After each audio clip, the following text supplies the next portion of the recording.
Testing, testing, one, two, three, testing, testing. How's it going, guys? Let's pick up some energies, see what we can expect for the solar eclipse. We'll go through all the houses, all the signs. Feel free to stay and watch all the signs as a cross watcher. You can apply the energy to the respective houses on how the eclipse will impact your life. Spirit of gratitude, joy, love, and light has possible messages at this time. Feel free to like, share, follow, comment, subscribe, reach out for one-on-one reading at Running Gun Tarot across all social media. I have student courses available. Check out the description. All my regular prices are in the description as well. Catch me on psychics.com as Dylan. Psychic Source, Psychic Power Network, Bitwine. I'm all over the board. And as always, here on YouTube, live streaming for you all. Hope you guys are doing well. Hope this eclipse season isn't beating you up too much. Private one-on-one readings are also available. As always, I put my number out there for everyone to reach out whenever you feel the need to.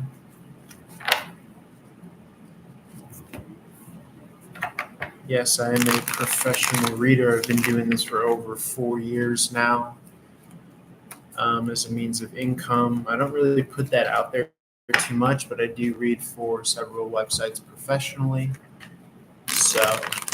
But I do keep it kind of casual and slapdash on YouTube. But yeah, let's see what comes out here.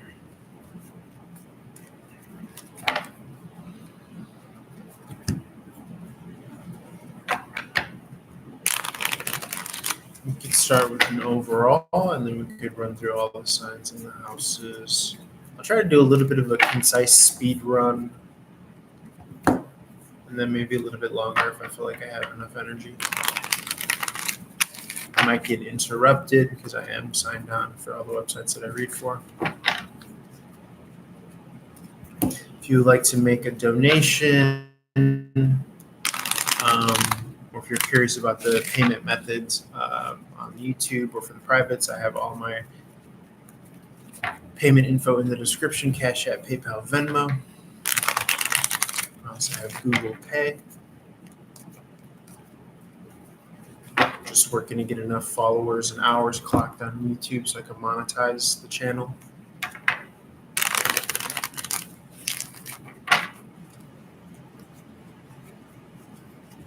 Okay, let's see. Spirit seems to be ready. You see the blinking light above me. That's my little confirmation there. Spirit is in the building. Let's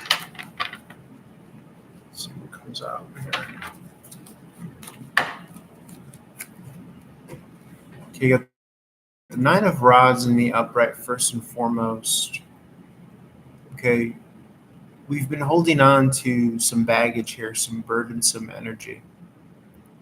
Maybe some resentments as well.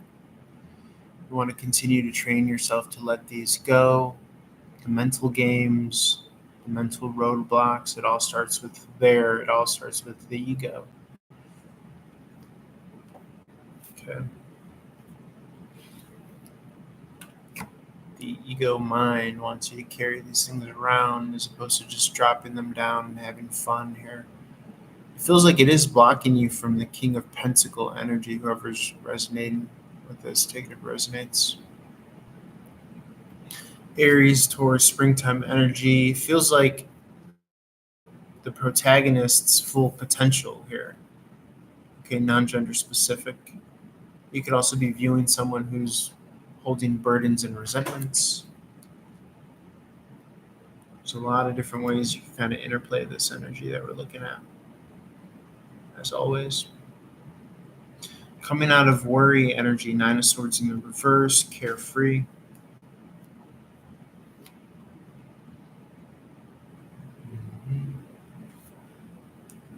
Could have been some heartbreak in the past. Feeling fun and ready for communication. Knowing how to play the game better. Yeah, most definitely. Extra emphasis on that fun and communication. You may come across people that want to exchange with you, provide value in your direction.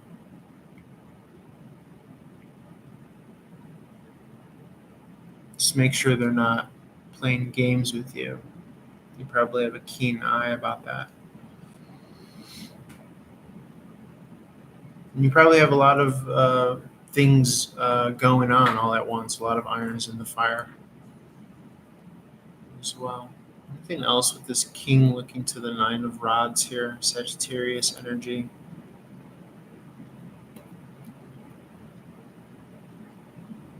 King of heart in the upright. Could be a father figure. Okay. Could be parents that we're dealing with here.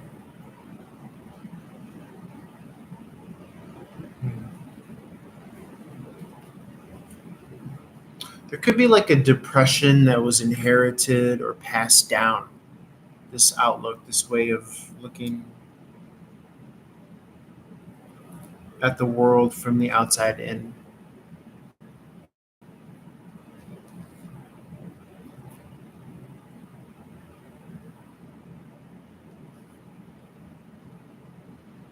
Yeah, something wants to come in and facilitate this victory for you. The Six of Wands in the upright. Could be a pending offer or invitation that you'll have to make a decision on. Nothing's fated, however, so you still have the free will to say yes or no. This could also be work related. Eight of Pentacles is here. So the eclipse energy could be bringing in something new with your career, new characters, new people, new partners, coworkers, peers. After this period of rest and recovery, if you feel like things have been slowing down or drying up.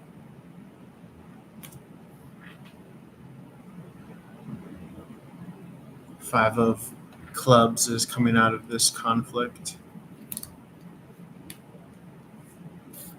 Yeah, I would expect communication. Let's see what comes out for, we have Aries. If you're not an Aries, take it for your first house, cross watching.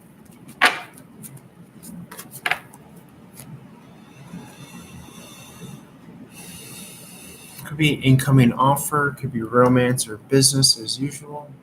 Three of Cups in the upright. Friendship, could be a friendship reaching out as well. Could be some sort of invitation. Could be a soulmate. It doesn't have to be an old friendship here. You might not be receiving them as well. Someone could be looking at the past, thinking about you. It feels like you know the truth about something, so you're like the survivor. So you still have the ability of writing the story, the truth.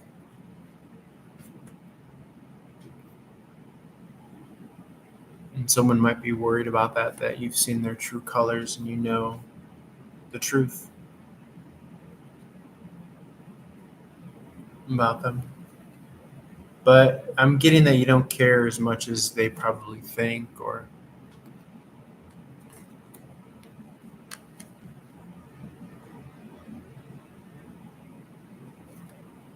this encounter may have even kind of illuminated you to people that don't really resonate with morality or ethical code or conduct.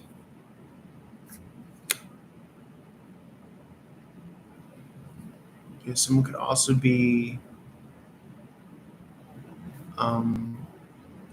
missing your presence, your appearance.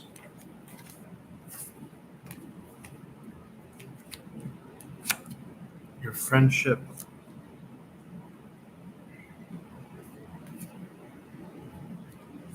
But you're using this time to focus on yourself emotionally. You're not in that like party phase mode, to say the least.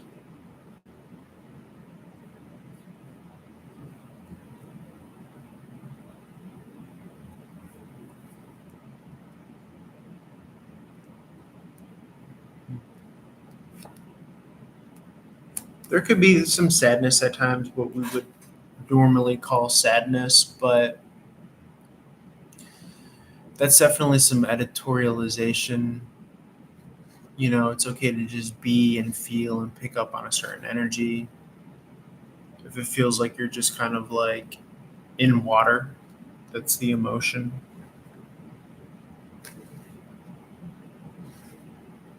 Ace of Pentacles is a new opportunity, though, from where you're at. A new opportunity that will bring happiness. Yeah, we talked about the facilitation of the Knight of Wand here coming to the King of Wand in the upright. Feels like a new partnership here. Definitely getting more like career as opposed to romance for that one. Let's see what Taurus and or second house cross watcher. If you're not a Taurus, you can take this for your second house in astrology. It's about generating material wealth, money, finances, tangible goods, values. You got some very strong financial energy. You got 2 nines of pentacles on the up and up here, and an 8 of pentacle card under the deck, which you don't see in regards to your career. Very dope. I'll show you the 2 different nines here. I got a deck of cards that I'm using here. I actually wrote up so I can have one of them as a reversal if needed. There. Camera's flipped, so I had to adjust. I'm pointing that out. It's almost like you're trading this old way, this old world, leaving a lot of friends behind for this financial freedom and independence. It could be your way, okay? You did it your way. You're wanting to do it your way. And I'm seeing that it's paying off here. You got the Queen of Pentacles presence in the vicinity, and then, like I said, the 2 9 of Pentacles. So doubling down on that financial freedom and independence. Also, the attraction might be kind of arising more and more aesthetically. Visually, you might be going through a little bit of a glow up, making tweaks and turns to your lifestyle, habits, daily diet. It's a lot of Virgo energy here. Okay, emotionally stable, 8 of Pentacles here. So it speaks to being employable. But you may not be receptive to just any old kind of 8 of Pentacles here, that work card, that work energy. You got these 2 nines out here, so it suggests that you're maybe wanting to strike out on your own more so. Let's try to rearrange these, but I'm loving all the pentacles coming out here because it means that you are resonating with that abundant frequency, first and foremost.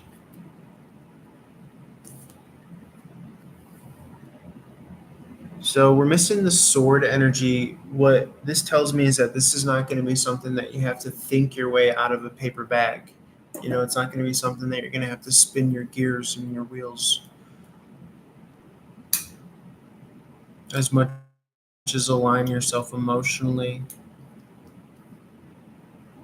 Heavy emphasis on like the chill, laid back, relaxing energy, which may not be so comfortable for you, but spirit will find a way to like sideline you and put you on the sideline, put you on the bench if you're not going to do it yourself, because you may have this instinct to want to go out and hustle, but it goes against where you're supposed to be in alignment, what you're supposed to be in alignment with.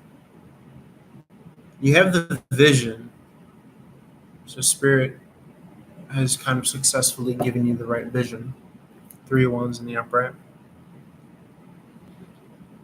The emotional stability, self-reliance, emotional stability based on yourself.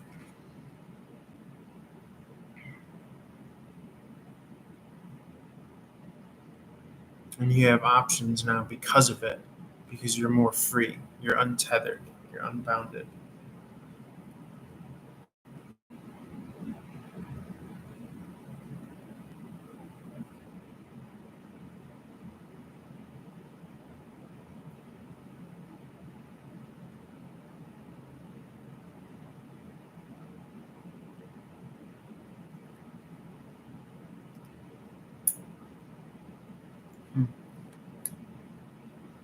Very nice.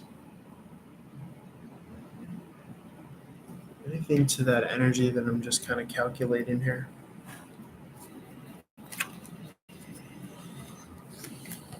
Yeah, you have this choice here, this freedom to choose. Now, my instinct is that you've already made your decision.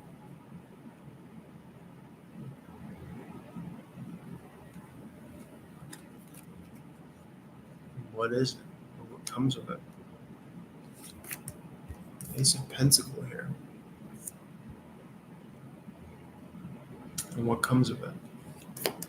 4 of Pentacle, more stability. Very lovely. I like it. You've made your decision already to the extent that you've held out for this particular option. Right? This channels to the 7 of Cup in the upright, plus you got another 7 of Cup in the upright. So you just wanted this second chance or opportunity at stability. And I'm getting that it's coming, the Ace of Pentacle. It might come around Taurus season, because the Pentacle is the earth sign, Taurus. If I'm lying, I'm dying, Spirit, show me. That timeline, am I accurate? 10 of Wands, yeah, but it just could be that this is that time for ending right now.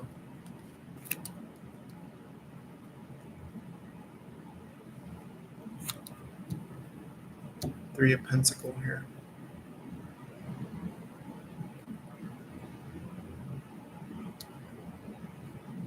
Three of Pentacle here. Tell me more, Spirit, tell me more. Someone may believe that you're at an end, but I'm kind of hearing also the echoes of like this is just the beginning. From the outside looking in, it may look like you're at the end of your rope, because you have the Queen of Heart here looking at the 10 of Wands, this ending. In regards to this 3 of Pentacle, it could be school, work, where you live. So it appears that this is ending here.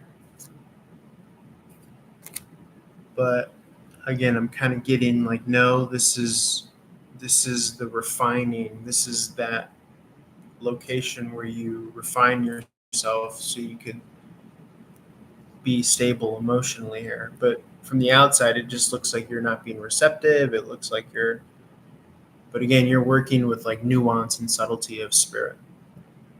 And I think for that reason, you're getting this Ace of Pentacle here.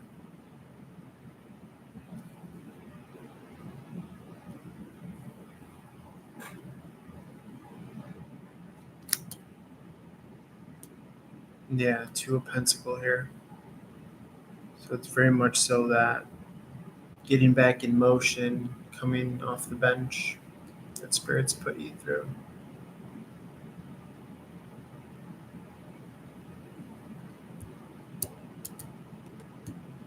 Yeah, so as to bring you to like your most kind of self-sufficient place of stability for Pentacle here. But interestingly enough, and we always say this when we look at the energies, that had to come from an emotional place first and foremost before it could be seen and shown in the physical. Hence why you see the 4 cups here multiple times before the 4 pentacle here. So it has to come from the spiritual realm and through into, it has to be born into the emotional before it could be manifest into the physical. And that's actually what the tarot shows us. And it's progression from uh, the wands to the cups to the swords to the pentacles. And so you're having this vision, first and foremost, the wand energy, the club energy. That's very apropos. And in order for that vision to be stabilized, you need to be your most authentic self emotionally. For cup, the four is stability. Sometimes it's protecting your heart, lack of receptivity, but those are just your survival instincts. You know what you need to thrive.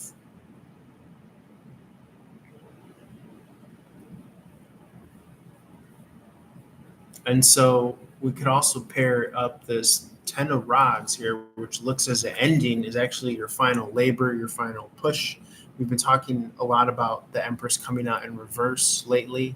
A lot of yesterday's energies were picking that up. That's her going through labor. That's this final push. We actually also have been speaking a lot to Jupiter conjunct Uranus in Taurus around mid-April. So coming up after the solar eclipse tomorrow.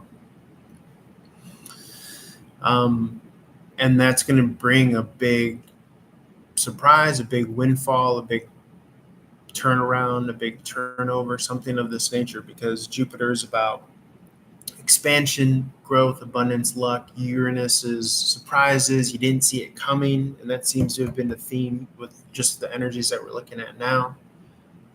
You didn't see it coming. And even at times you thought that you were at the end, right? This person probably couldn't have seen it coming either. This is typically a mother figure, could be a woman that you look towards emotionally. Cancerian, Gemini energy could be a friend, could be, family member. But they're witnessing your final push, your final, and coinciding in the spiritual, Empress's final push as she's giving birth to this new beginning. I don't, mean to sound so kind of dramatic and poetic, but that's what this is saying here. Someone is witnessing you going through labor.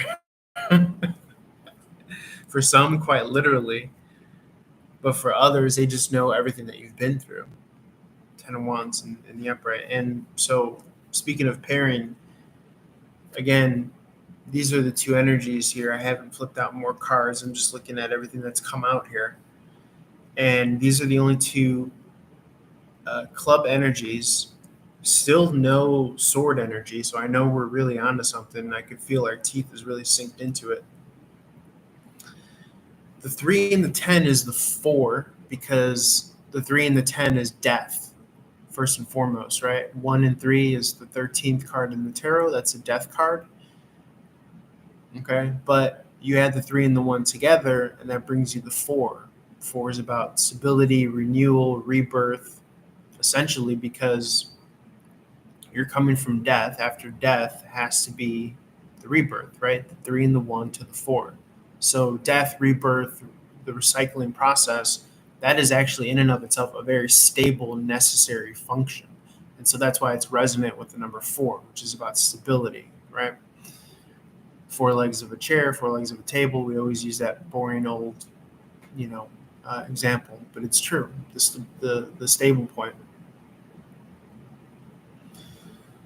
4 of Wands here, or the 4 clubs, right? The 4 of Wands is the celebration. Think of like the end of a marathon, the finish line. Okay, you're crossing that. You're being welcomed. You're being celebrated. This could also coincide with the Easter, resurrection, the springtime, those themes.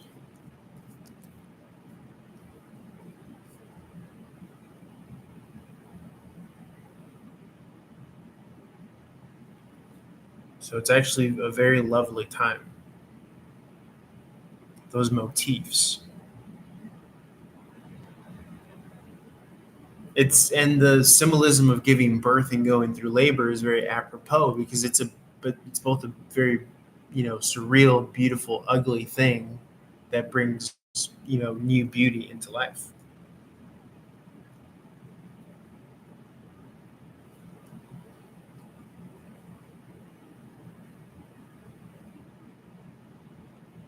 Very interesting.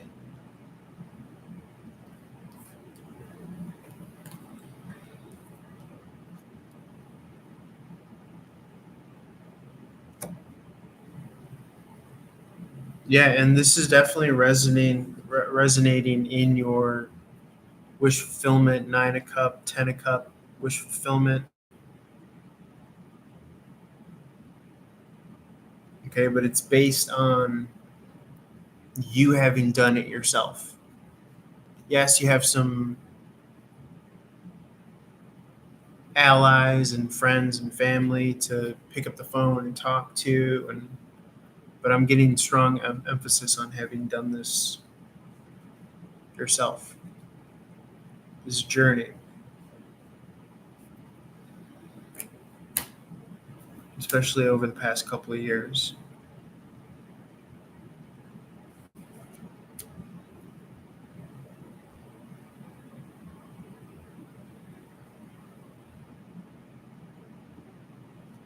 Yeah, and then you're not to, so you're resonating in the 9 of Pentacles, and that is that energy of independence here, stability. Very lovely. And I'm still kind of awestruck by the fact that it feels like a you made it energy. Because again, that 4 of Wands, that's that crossing the finish line, the marathon. But I'm still kind of awestruck that there's not any sword energy coming out here. Not thinking, not this is a very kind of visceral, organic, biological thing, process. Very in the moment.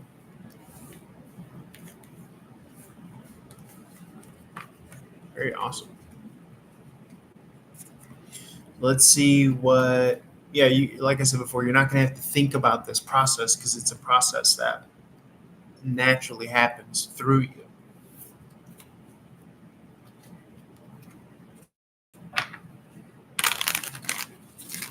Let's see what comes out for Gemini and or 3rd house crosswatcher. If you're not Gemini, you can apply this to your 3rd house.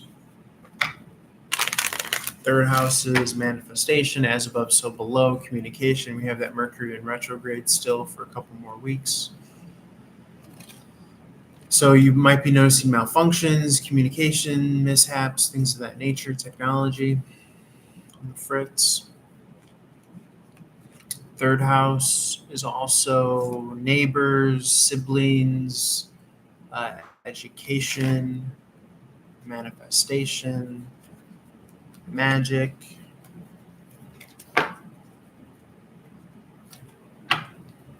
Communication, intellect, downloads, or as we call on this channel, uploads, uploading ourselves to the highest, best timeline, realizing that all around us here and now. Gemini and 3rd house crosswatcher spirit.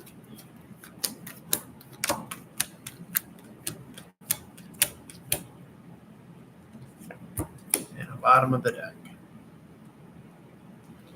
So you may not see all the pieces are falling into place perfectly because the 2 of Wands is here in the upright. This is that big picture overview. Sometimes we lose the forest through the trees. And I'm getting a sense that you might be feeling that in regards to your manifestations. But you have to remember to keep those big overview points of view, perspective. We want things to happen every year, every month, every week, but you might want to expand that or extrapolate that to every decade, Slow and steady wins the race. You got your trajectory. The universe is not on a timeline that you are on. We're outside of time and space when we're talking about the universe and manifestation and God for that matter. So the more you lose sense and track of time, the more you can just go about using your instincts, your intuition, your feelings, your emotions, which are all communicating to you and telling you something.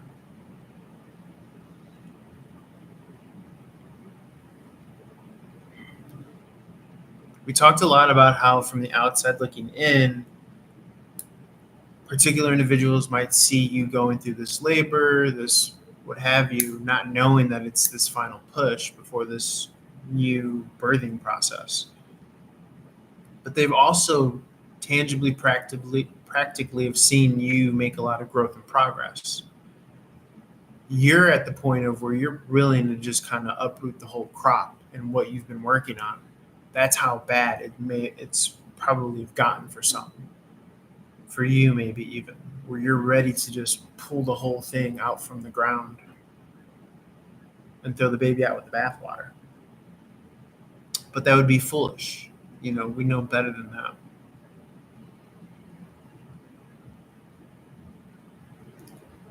Because we know that there's so much behind the scenes that we don't see that's happening. That's how you know that something extra spicy and special is coming through when things get very quiet. Just things get very quiet all of a sudden. Some shit is brewing behind the scenes. But good things, I feel. This ending is bringing about more kind of stable times for you, emotionally, practically, financially.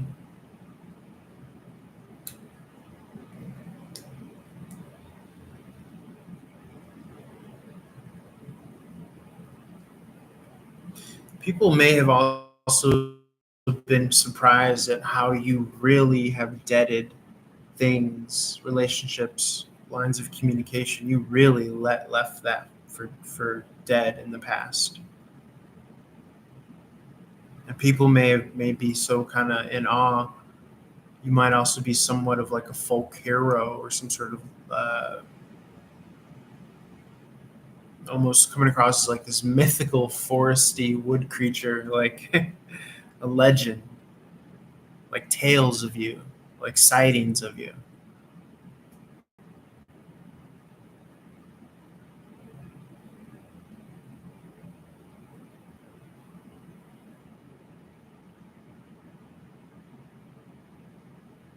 And it could be that things don't feel fair. I mean, that's the understatement of the century.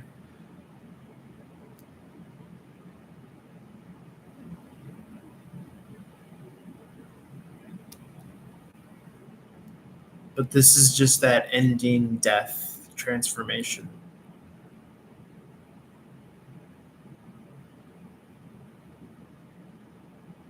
I mean, you notice that everyone's making a mad dash for the money grab, for to be as selfish as possible. That's that South Node Libra. We're leaving the justice and the balance and the fairness. But just because we're leaving it, or maybe the collective lower frequency unconscious collective, and they're making a mad dash to maybe the more negative North Node aspects of Aries, which is selfishness, self-involved, not for the right reasons.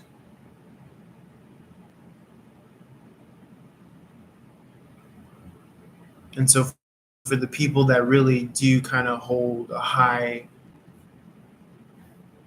torch for morality and ethic and, meaning and purpose and values, this is not necessarily the easiest time for them, for us.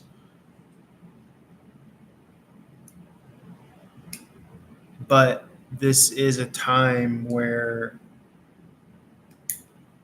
our faith, our logic, our reason, our rationale is all kind of clashing together.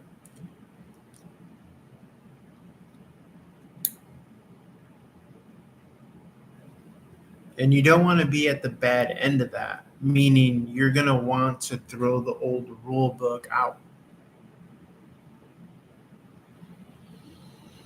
Because we know that the game is slanted, rigged, in some unsavory directions.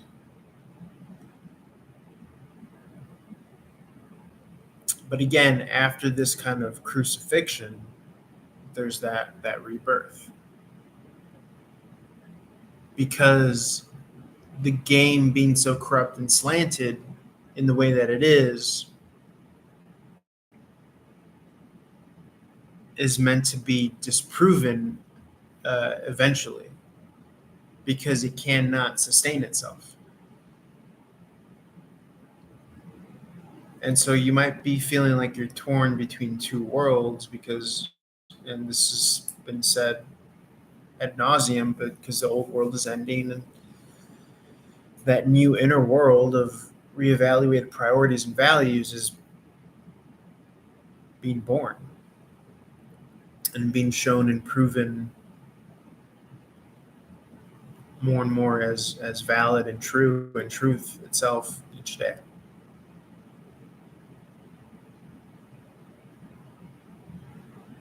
And you see that, you're overseeing that. You could be objective with your own sorrow and heartbreak and mourning and loss, because you understand that it's a human experience, but you are not human. You're not a person. You're the the thing that's always been here. You're more in tune and akin to that inner knowing of what you really are at that spiritual soul level, which is the observer of the movie on the movie screen of life. And it's not always easy. We know that, you know, more often than not, you're taking it as real and at face value, your frustrations, it's like you're dealing with yourself. But that's also informing when to just ignore all that inner turmoil and bullshit and nonsense. And once you stop feeding it, then you starve it and it moves on. And you can get back to what you're doing here, which is this kind of looking at things in this big picture overview. From like the top of the mountain. Let's rearrange these and get more organized and see if we could say any more about this.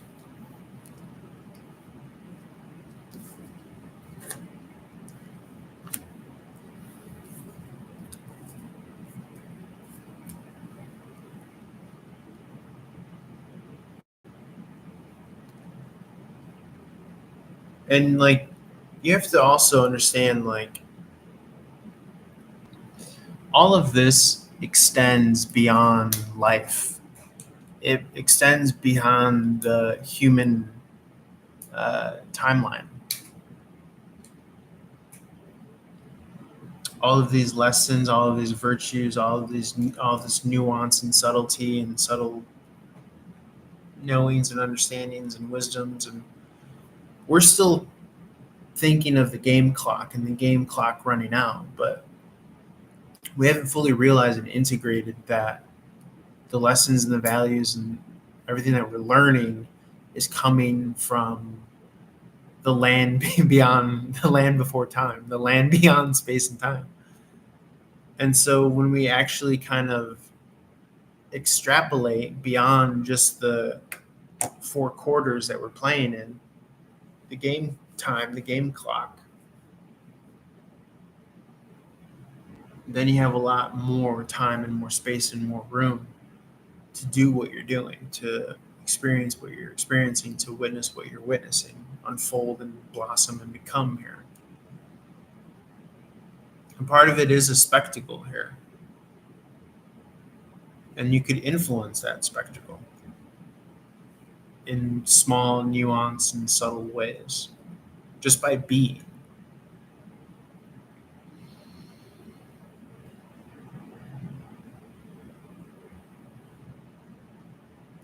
And you might ask yourself, well, gee, how the hell is that possible?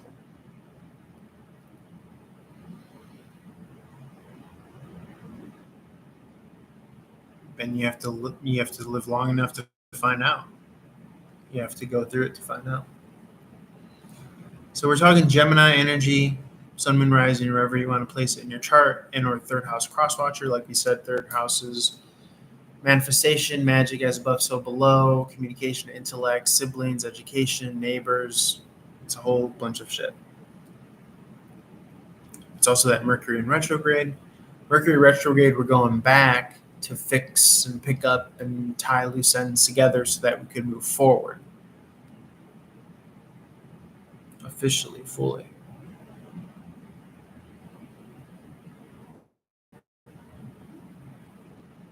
So we have here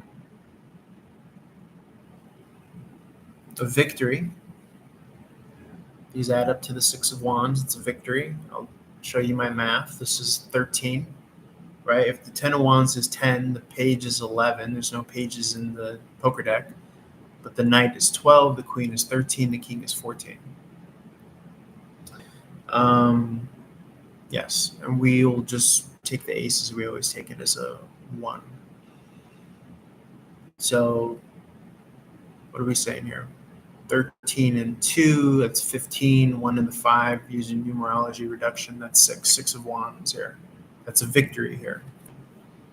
So your actions are bound for glory. They're bound to be successful. You're bound to be victorious here and out in the open for others to witness and experience. That's that Jupiter energy. I'm telling you, Jupiter conjunct Uranus in the second house of Taurus, happening mid-April. There's going to be something, a public victory or an acknowledgement or a recognition. Jupiter is bringing its big, expansive energy to Uranus's shock and awe, birthday surprise. I didn't see it coming. I didn't expect this. But you've been putting in the time and the work and the energy. So why haven't you expected it? Partly because you've always expected it and it never came through or it never revealed itself. And that's why it's divine timing.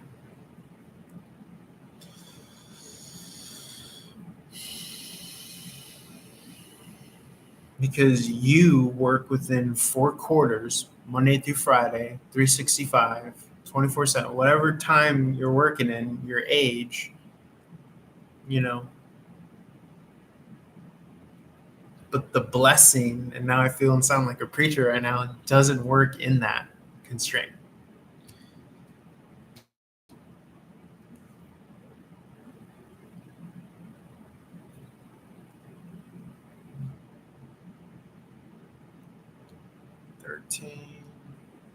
Eight.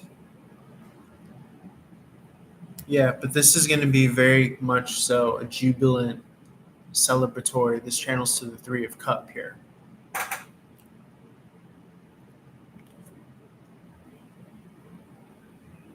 So a victory, a celebration, a public victory leading to a celebration, some sort of coronation.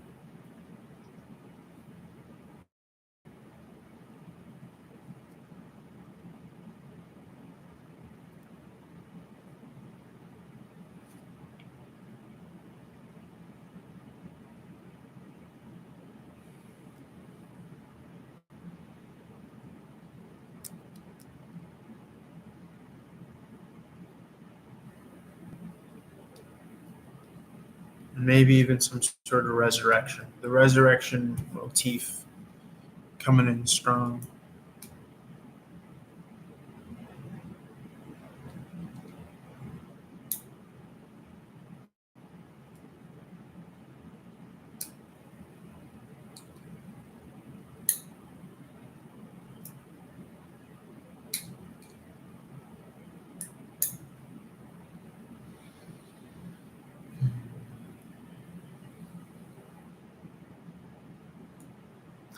And remember, just unbridled growth and expansion is a cancer.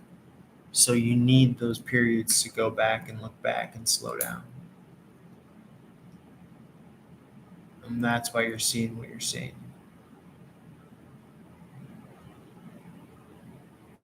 And it's the wisdom of the king to know this.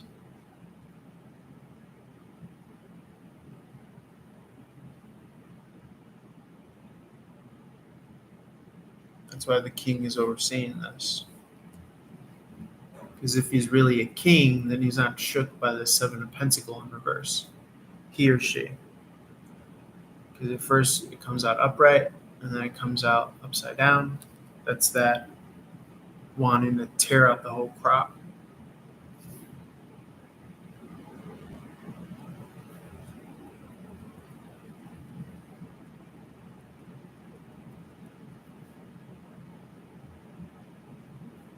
Now let's see what comes out for, but again, King knows better. He knows that this feeling betrayed or things are not fair, he understands that that's just the lower self. And this is actually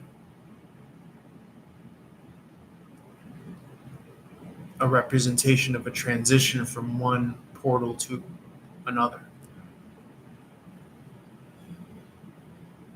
Very lovely, if I do say so myself.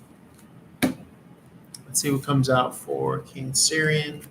4 cups cross quadrant.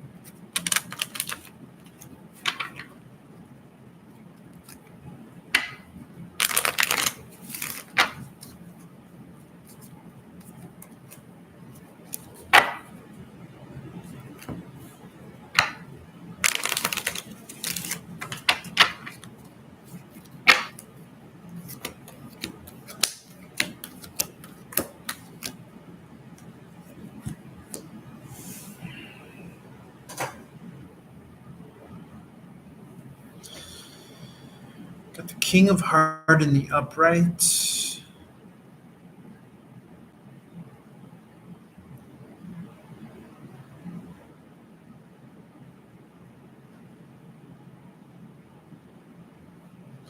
To a decision, non-gender specific, King of Heart in the upright, Libra, Scorpio, possibly somewhere in their chart.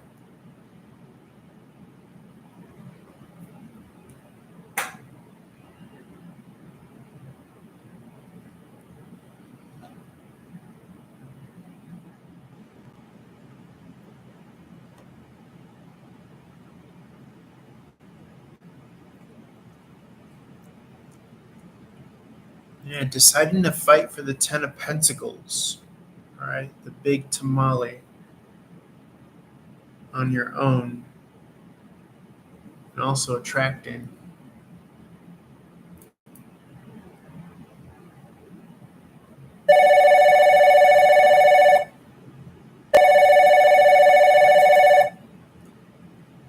I gotta take this chat, incoming chat.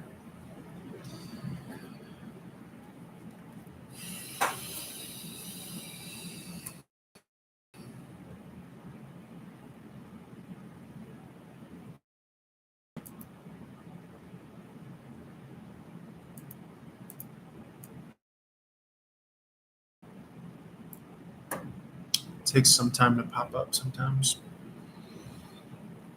Yeah, having made the decision, and as that happens, so the king has made a decision to fight or right. Pen is mightier than the sword. Just gonna pop up or not? Had an incoming call, but I don't know if it's popping up. I hope it does.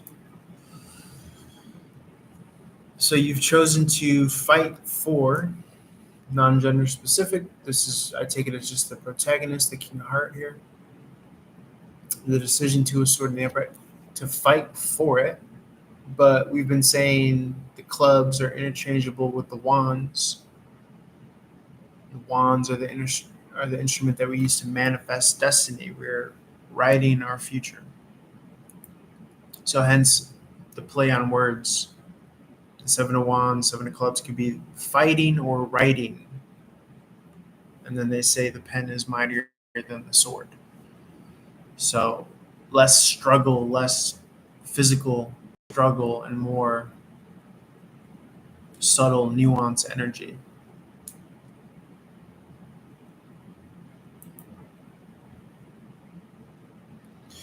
And this leads you to the promised land of the 10 of Pentacles, the vision made manifest. And this is done because you have the authority, 9 of Heart in the upright. The 9 is about independence,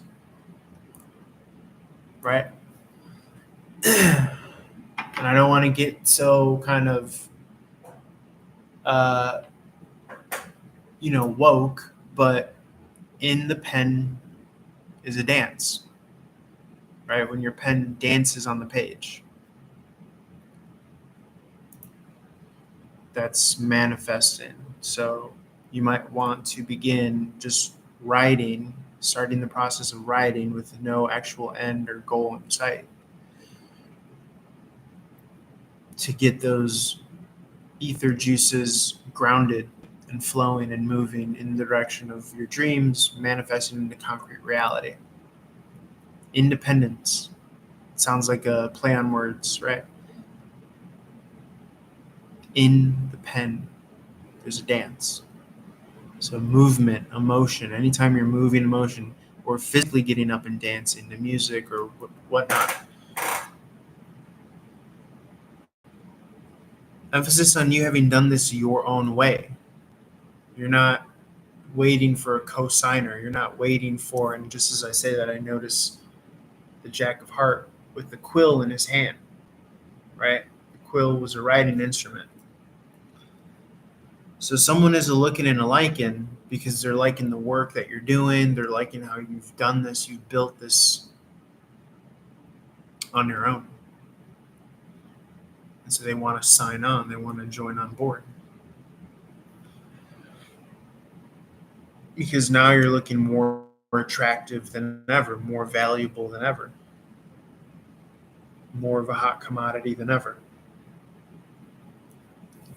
He or she literally is looking and seeing your kingdom and seeing that you're untethered, unbound, Nine of Heart. How does this wonderful, amazing, glowing, attractive person have this on their own with no one? How are they not tied down?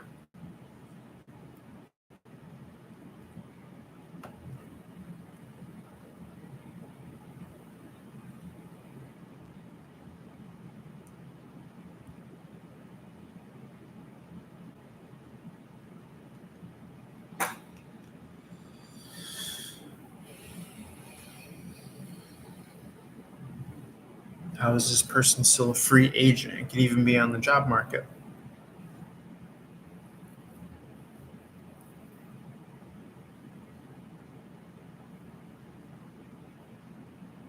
And I'm just getting that your values and your priorities are very kind of focused and heightened right now.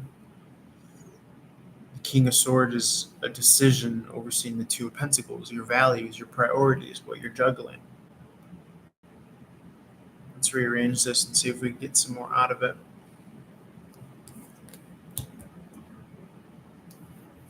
I like to rearrange in order by the progress of the tarot: fire, water, air, earth, and then sequentially lowest to highest. And that usually tells the second half of the narrative I'm finding.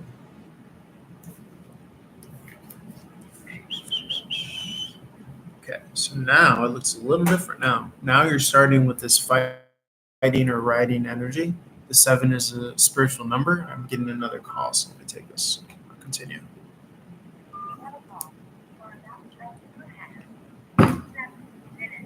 And this person has 7 minutes. It just told me 7 minutes to talk. Hi, this is Dylan.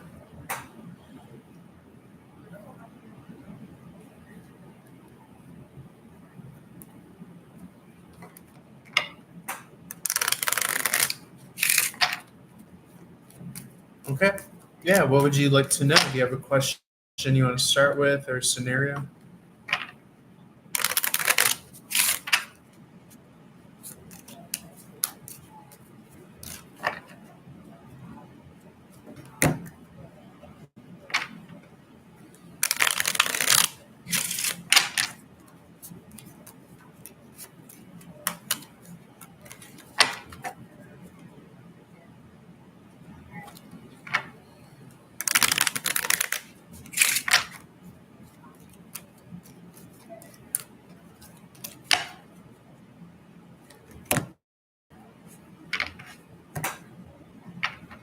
Okay, let me take a look and see what comes out for you. 1 second.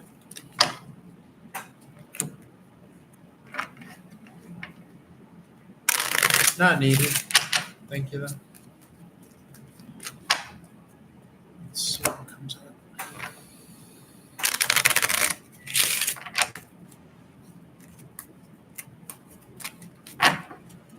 One second.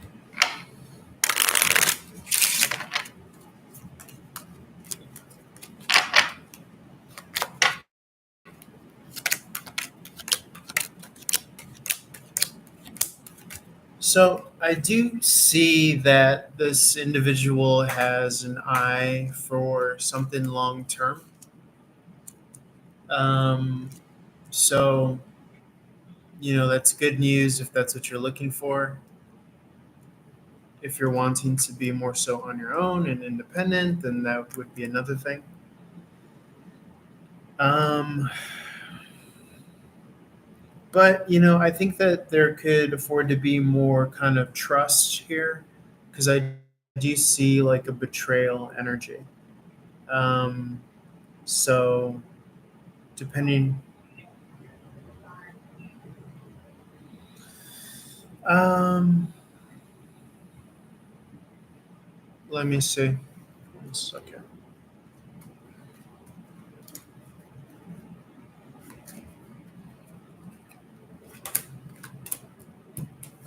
It could be that at times he's going through something. It could be a sense of betrayal or concern of being betrayed in some way. Um,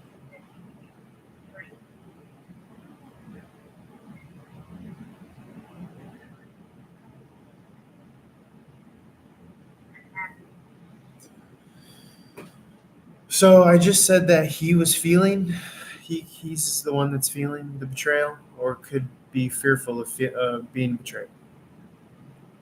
Um,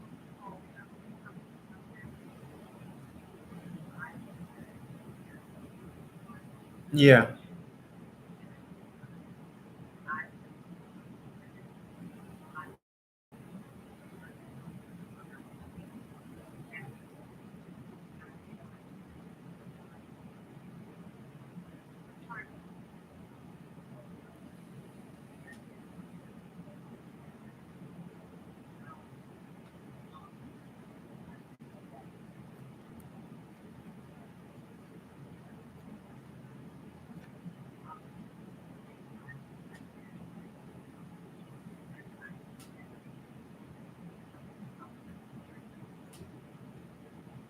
Okay.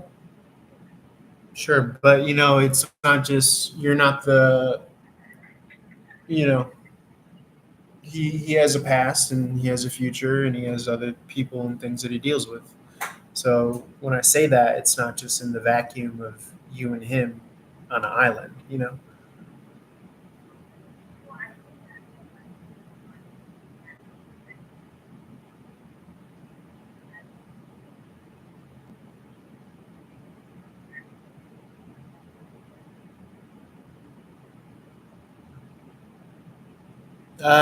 No, I don't see anyone else in the picture.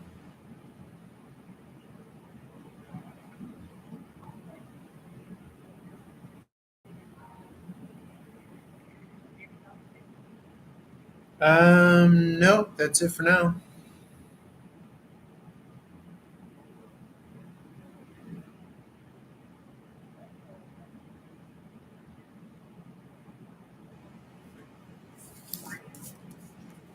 Okay.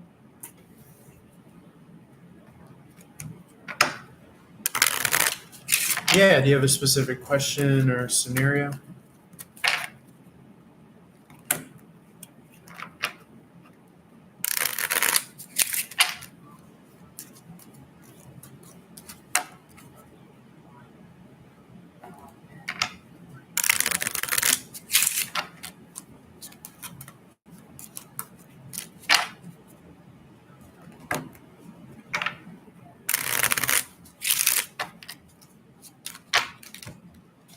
Okay, let me see.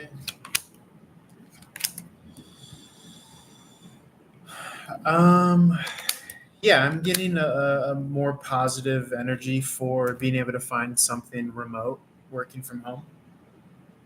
I could see that maybe even happening sooner. Okay.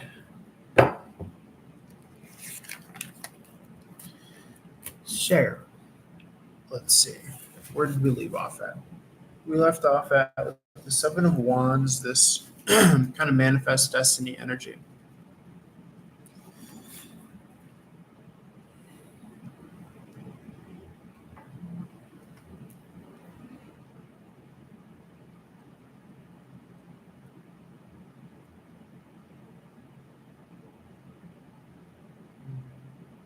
Yeah, it feels like someone definitely wants to sign you on board to something because the way that this is laid out now, this is very much so like a career based. You have the King of Heart here sending, that's why I love rearranging because it gives you a new narrative, this Knight of Heart to the Nine of Heart. So, on behalf of the King, the Knight of Heart wants to sign this Nine of Heart. And the Nine of Heart is the energy of like a resume or a career. It's also wish fulfillment here. So it's like you fought to get to this place. And maybe you've even incorporated this in your narrative of what you're open to potentially.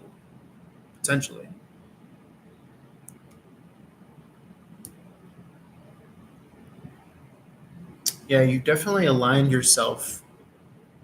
Feels like, we've been talking a lot about four quarters, playing into the time frame of expectation. That therein lies a lot of our heartbreak. That heartbreak card that I was seeing just before makes a lot more sense. But in your infinite wisdom, you know that time in the game means an increased outcome in your favor. And so that's what you've been kind of angling yourself towards, strategizing yourself towards. As ugly as it's gotten potentially.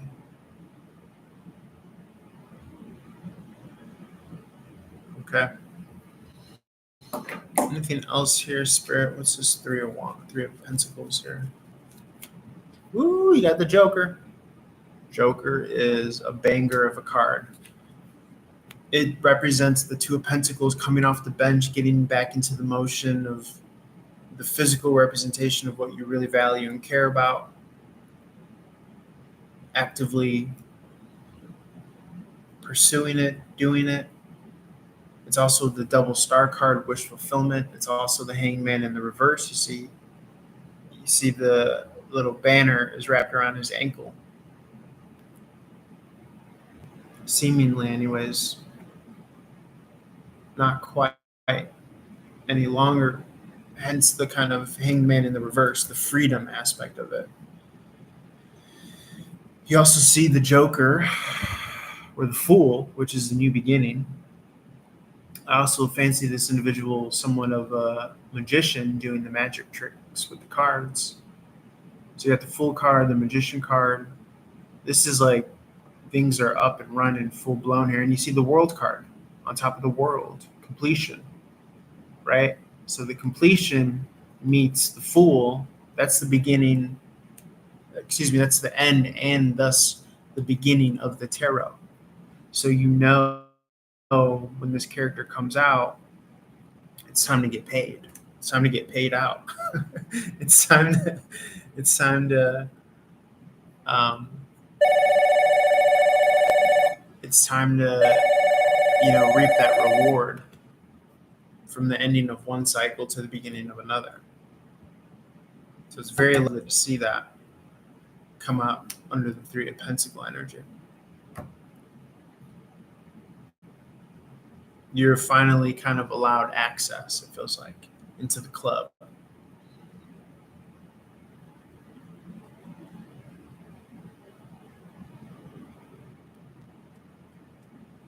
And that's based on your decision to stick and fight, stick and write your narrative. Let's see if this comes through here.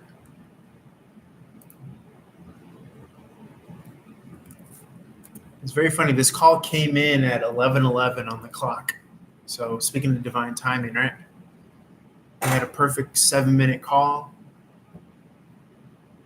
4, 7, and 11 are my life path numbers. So it's just so interesting that this person is, and it's also the date is 4 and 7. I just noticed.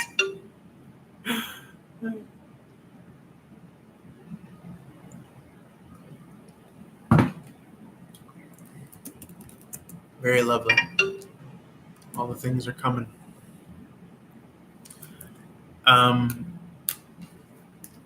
So yeah, I'm glad because this person called earlier on the laptop. That's the ringing noise, but my laptop wasn't picking it up. So thankfully they called back again. That's definitely Mercury retrograde, the technology not clicking.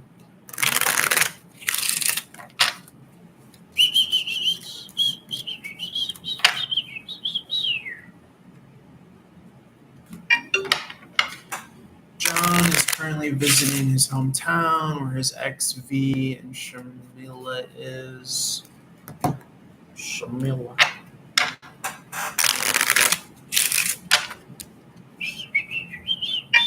John's going to visit his hometown. Will he meet or charge you?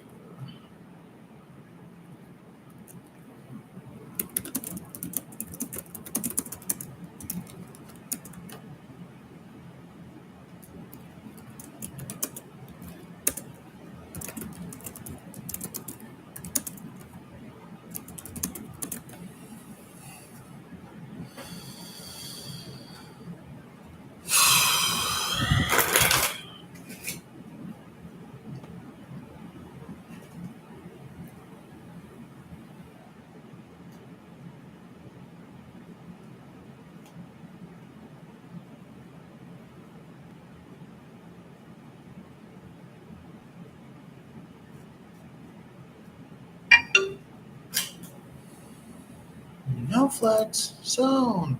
No flex zone. We know better. We know better.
Anything else?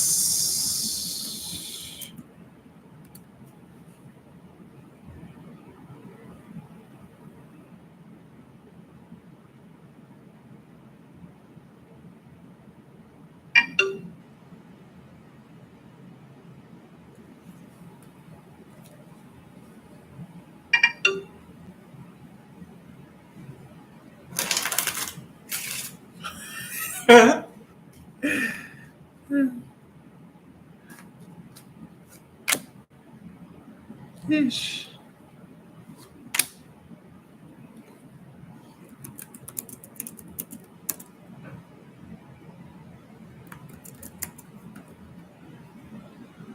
No flex zone. No flex zone. They know better. They know better.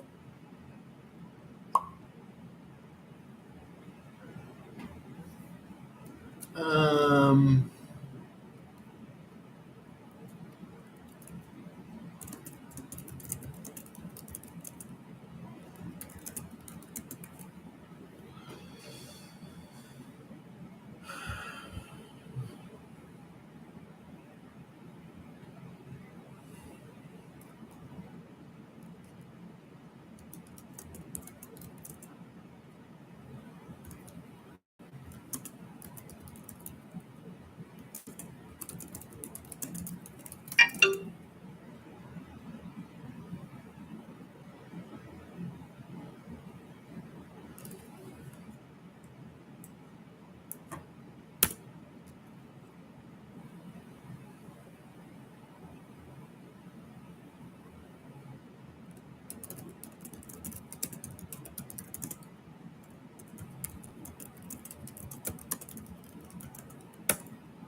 No flex zone. No flex zone. Okay. So.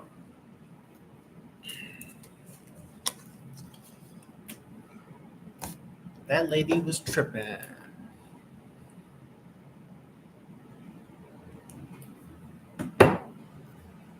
So.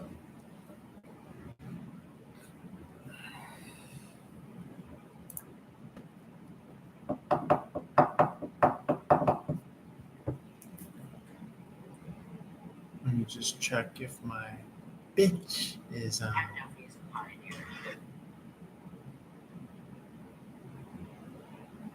No flex zone. No flex zone. Okay, that's good.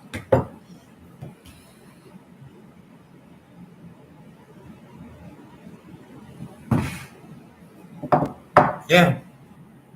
So this was looking extra dope, extra tight, extra fly, super cool, top of the world. Awesome. It's like the universe provided this contract for you, but it was going to feel like a camel going through a desert. But now you're finally allowed into the club. You put your time.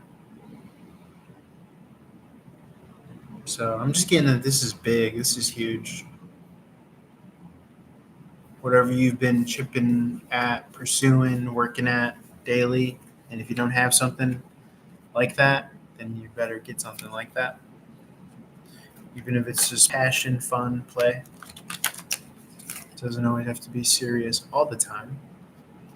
Let's see what comes out for Leo and or fifth house cross watcher. Fifth house is romance, children, fun, play, vacation, rest, drama, comedy.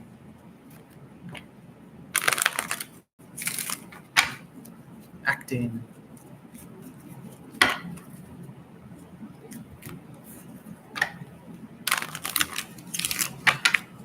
No flex. So No flex zone. Ain't over.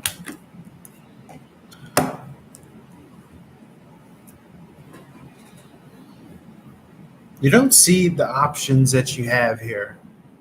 Okay? You have more option than you know, think, or feel, or see.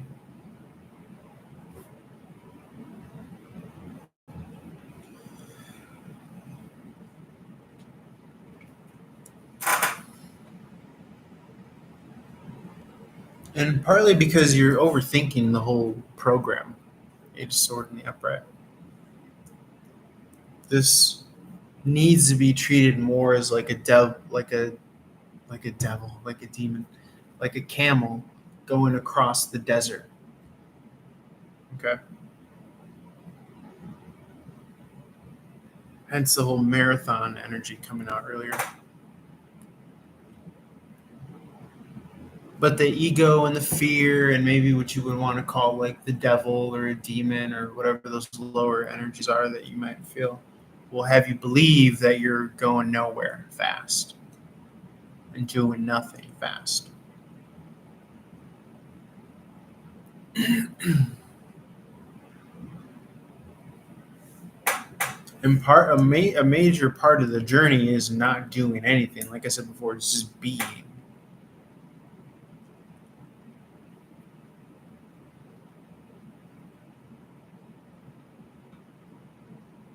But you end up finding in divine timing the right people, place, and things. 2 a cup in the upright, that partnership energy. 6 a cup in the upright, that soulmate energy.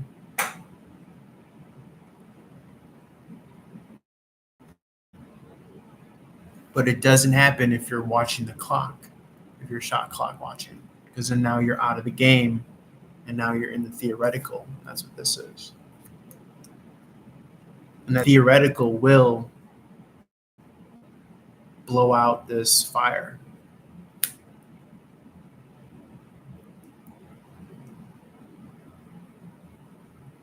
So you can't let that do that, right? The swords or the thoughts are also the air. It's in the ether. You can't let it smother out or blow out this club, this wand, this fire in the reverse. Ace of wand in the reverse.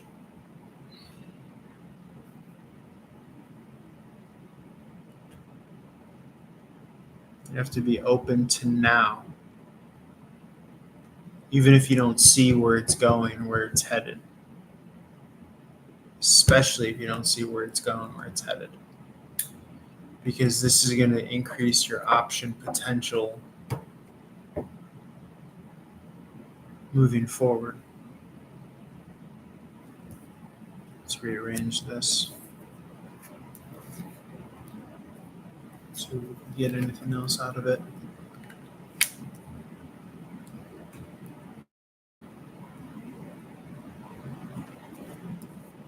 Hence the emphasis of the play, the fun, the enjoying of the journey aspect here.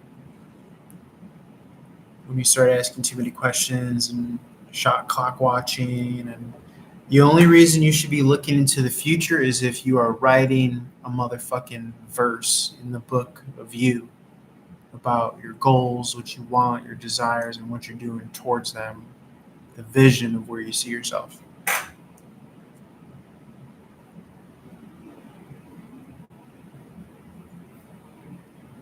As wild and crazy and out of this world as it might be.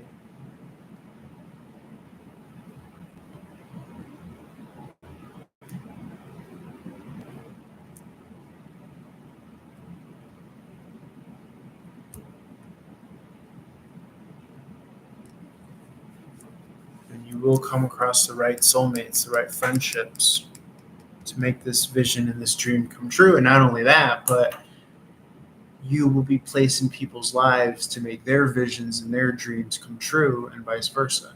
And so this is heaven on earth when we're helping others reach their goals and their dreams and their achievements.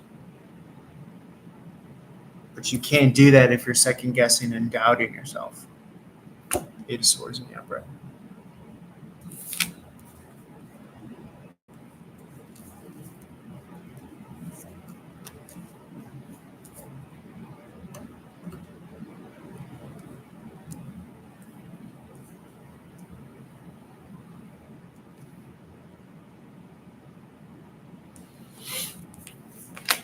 see what comes out for Virgo and or 6th house.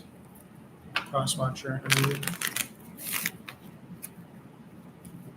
Virgo is lifestyle, health, habits, organization, analytics, pets, intellect, beautification,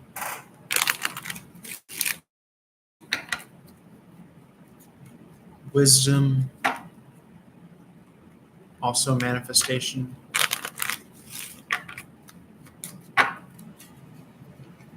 truth seeking, setting up your life so that it can be as kind of closely channeling all that is good as much as possible.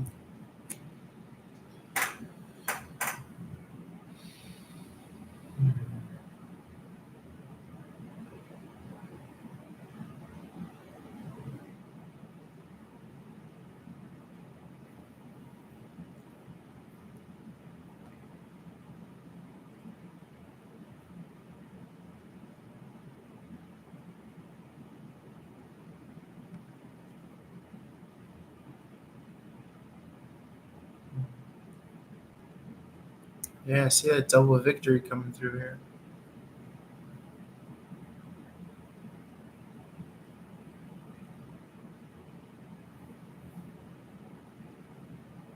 Not a bad draw either.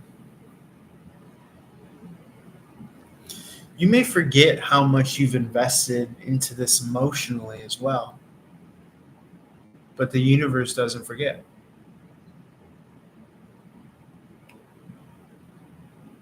Sometimes we do our manifestation rituals, our incantations, our affirmations, and then we just move on. We might not think anything's coming of it, but it's coming. It's coming.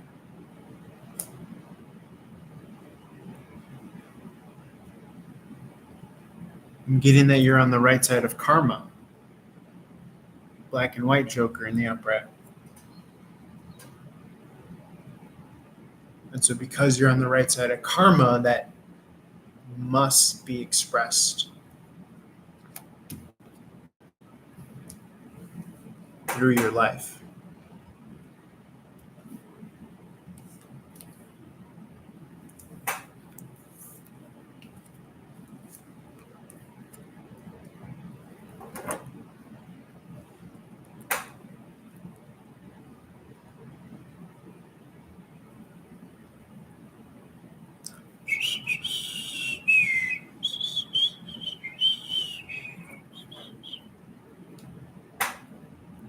Yeah, you see, you know it. You see these two victories coming, those 2 4s. You said that crossing the finish line ensemble. But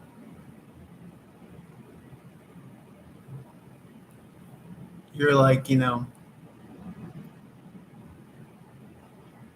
haven't really, done a number on yourself. You've put yourself through it.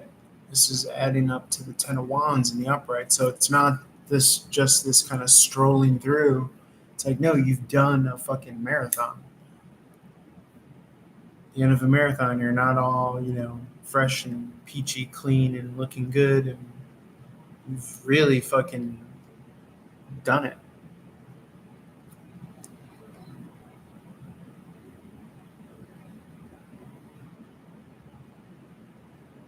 So you also might be coming across as a little bit of a snob, but this is just your emotional stability, self-reliance, independence. Because you know the work that you've put in. And you know what number you are in line in order to receive what's coming to you, which is good. Because like we said, you're on the good side of karma. That black and white is the yin yang. You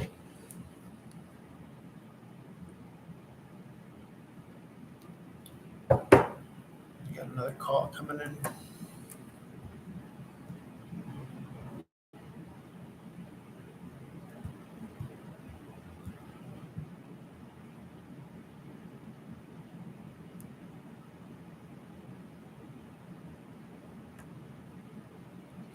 just be mindful of those that want to come through that weren't a part of the journey.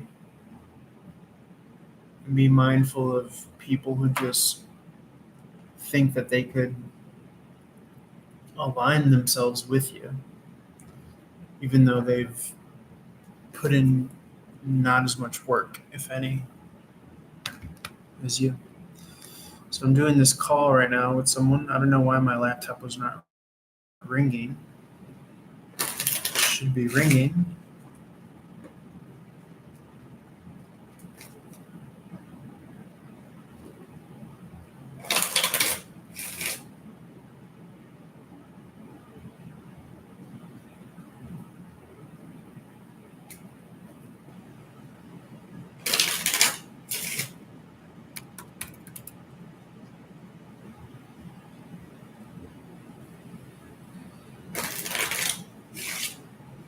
Started from the bottom, now we here. Started from the bottom, now my whole team fucking ass. Started from the bottom, now we here. Here. Started from the whole motherfucking bottom, now motherfuckers is here.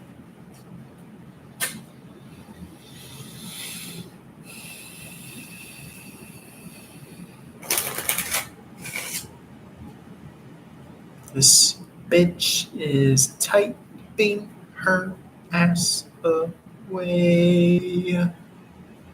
I can see her typing. Hi, I had a huge fight at 2 a.m. this morning with the guy that I'm seeing. We were at a bar. I wasn't really drinking at all, and he was wasted. The chubby brunette with short hair and an ugly face played darts with him before I got there, and she asked for his phone number. He gave it to her. I confronted him. He said he thought she was unattractive and wouldn't answer if she called. I'm so humiliated. Been seeing him 5 months, and I think he's in love with me. Congratulations, you're my new employee. You've just been hired. No flex zone. Congratulations, you're my new employee.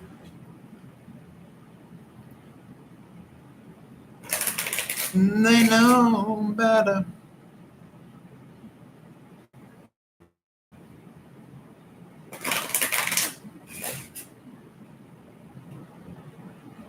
He was so excited to have me there with him and kept kissing my cheek and forehead while we were there. Not sloppy grips making out or anything. So it looked to everyone like we are a couple. I can't believe this happened. I was talking to this guy on porch that we both know when it happened. Is he going to apologize? This whole thing is horrid. How does he feel about it? Okay, let's see if he's going to apologize. Yeah, I could see an apology here. Might take him a while.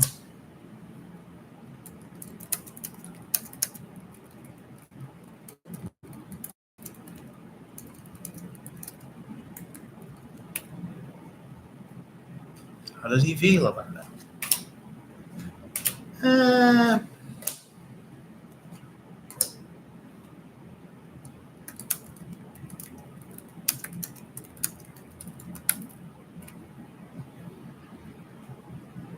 Caught red-handed.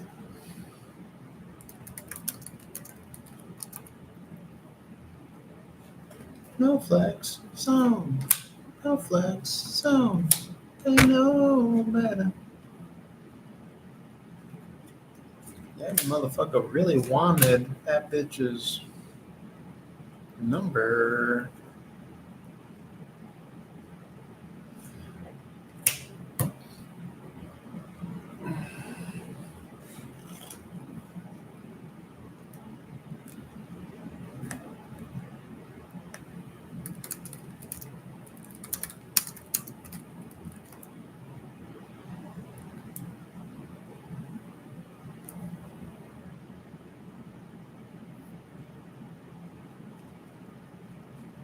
Does he know how bad he was when he did?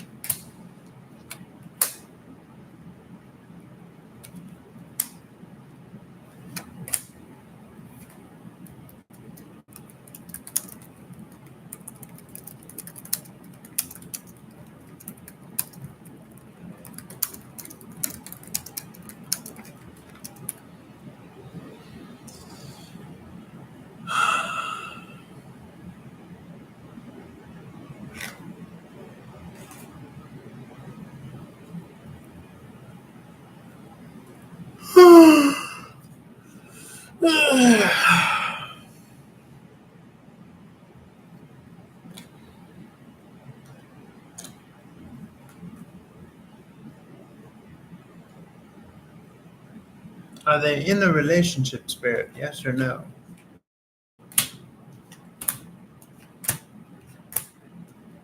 Yes, a very conflicted relationship.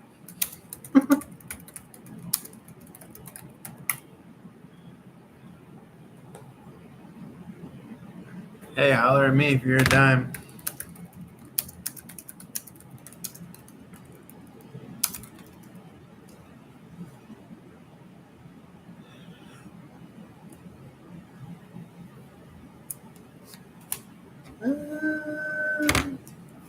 A day or so.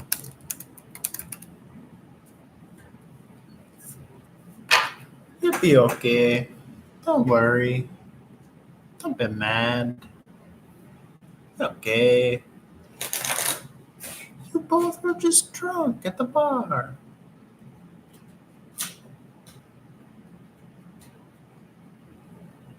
No thanks. So. No thanks. So. I know, man. How did this bitch re-up? Oh, okay, there it is. And if I don't respond, I'm a fucking dime. Why was he talking to that drunk bitch? She was so unattractive. I was right there. She was a 3 at best, and I'm a fucking dime. That's what this bitch is telling me. I break up with his ass. He don't deserve you. Hell to the no.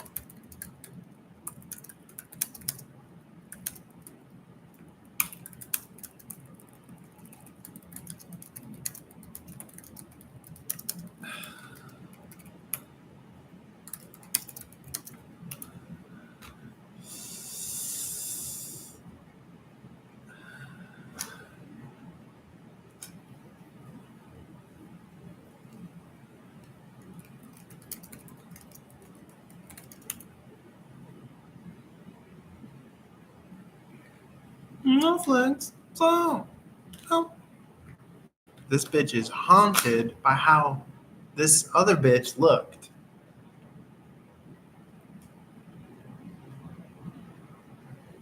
Well, hey, if you ever want a loyal...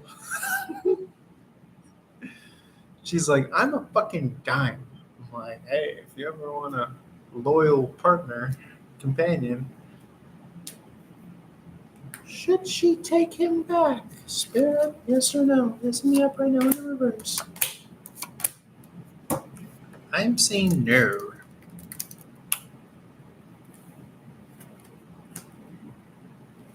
Why is it taking so long to respond? I wonder if she wants me to shoot my shot. More often than not, if you wonder, does she want me to shoot my shot? It's more likely that it's a not. Does she want me to shoot my shot? Mr. No Spirit, does he love me? Yes, I am seeing love there. I am seeing a poor excuse for love, yes. How's she gonna ask if he loves him and he's going and getting a number of a less attractive woman while drunk at a bar that he's playing darts with?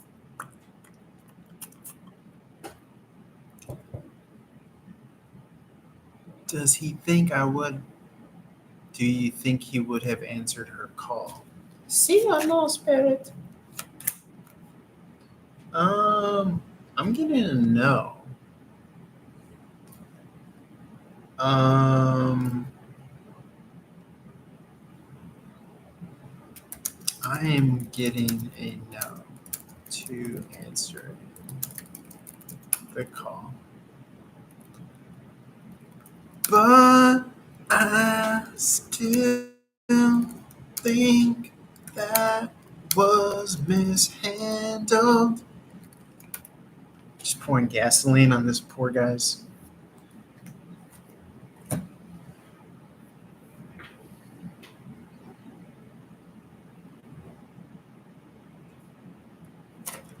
Living in the land of the lost, little red Corvette.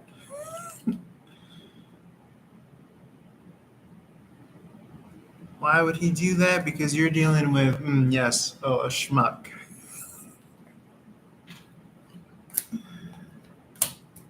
Because he's just so fucking. He did it out of the kindness of his heart.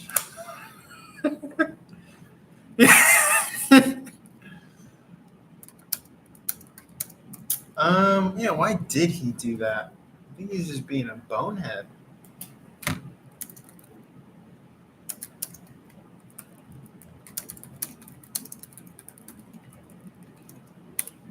This bitch is venting to me. Vent all you want. Get it. Yeah, why did he do that? What a bonehead. Well, he obviously doesn't take you that seriously.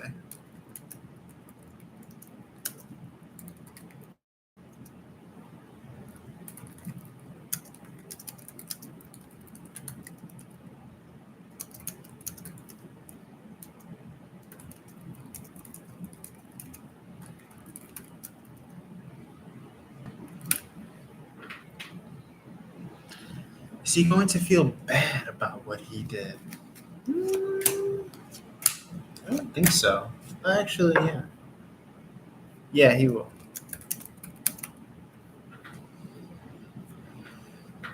Is he gonna run into this? Whoa. That's someone's daughter you're talking like that about. Little red Corvette.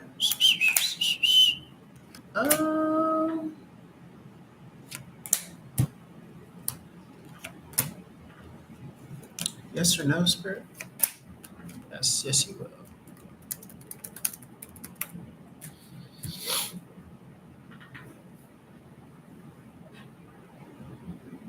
She is. This bitch is spending money to just dog out another woman and how gross she is. What will he do? He's gonna try to. Oh, you know.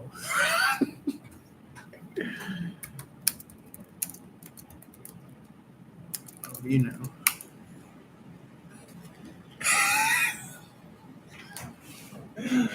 Oh my god.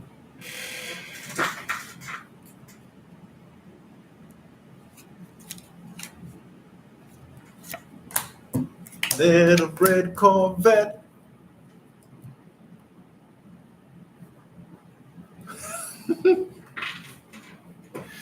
This is ridiculous.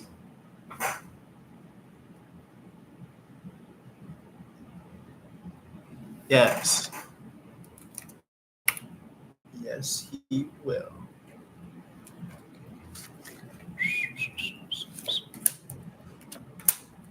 Little red Corvette.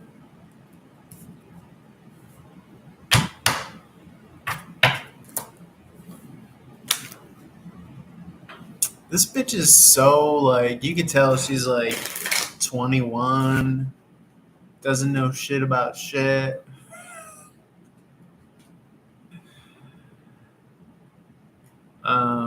Is mad for no reason. Bless her heart. Not get it.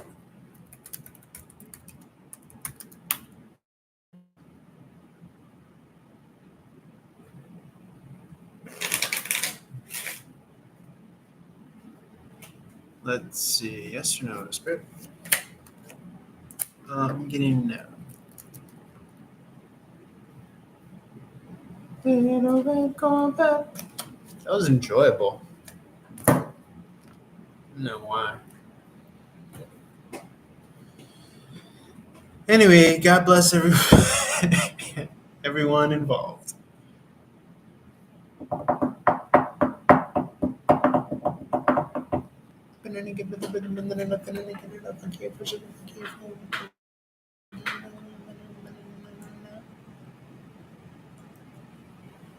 Prerecorded.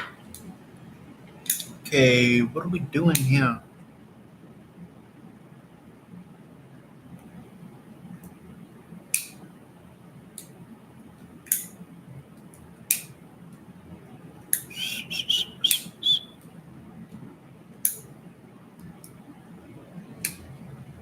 Looking good, looking good.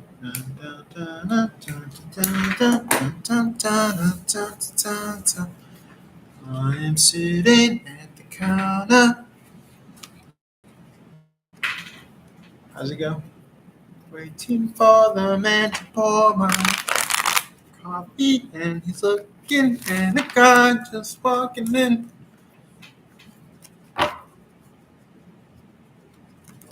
So silly. Spirit of gratitude, joy, love, abundance, fun, money, love, based lust, and just love. Not a fan of lust. I'm a fan of love-based lust.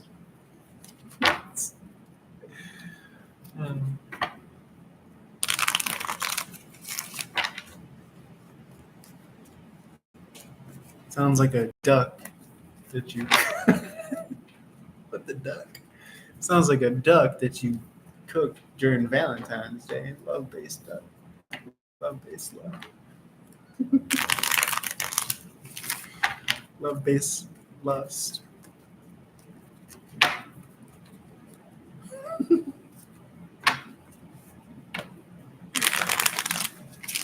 Sounds like a rap trio from the 90s.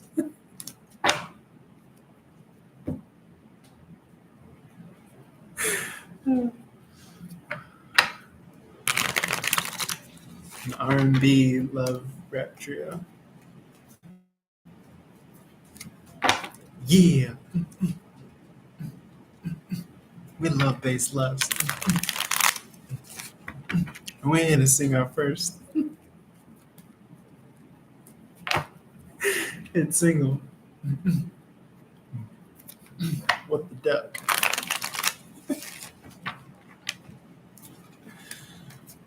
Oh man. We're here to sing our first single, Lusty Luck.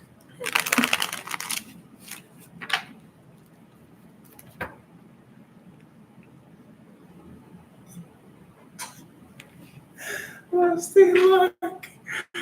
Oh my god. Cheesy Batman. Okay, let's see Libra energy. Lusty Luck. I am sitting on the corner. Okay, if you don't see, I have a cup in the upright, second or third chance. Someone could be missing you as much as you're missing them. That's very cool, actually. Libra or Libra or seventh house we're working on. Seventh house is relationships, balance, fairness, justice, yin and yang, give and go, heart and mind being weighed against each other.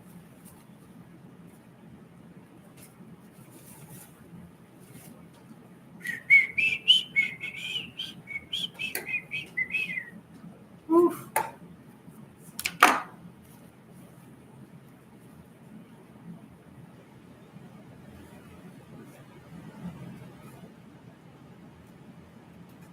Nine of Wands in the reverse. I've been calling this lately, putting down the drawbridge, letting people in, letting them see what you do best.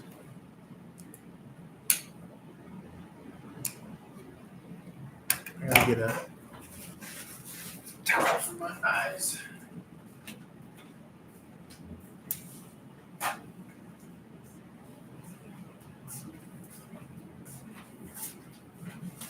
Ugh.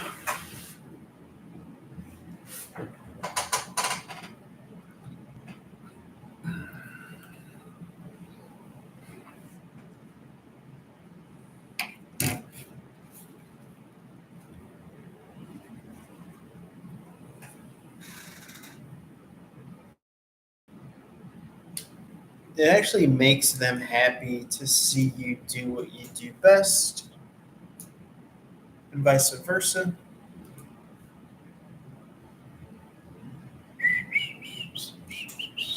There might be something tangible that comes from this connection. Okay, this could symbolize your resurrection. Maybe even another chance at love.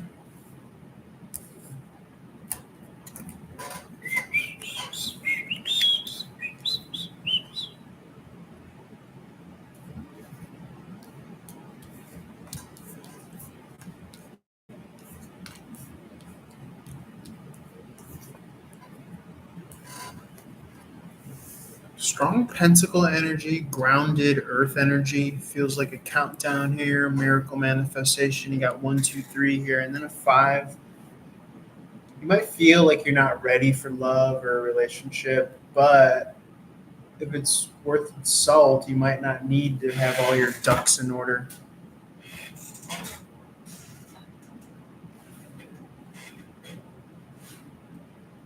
to do so. You might see this opportunity, this open lane. It'll feel like an open lane for you to just kind of walk down. If that makes sense.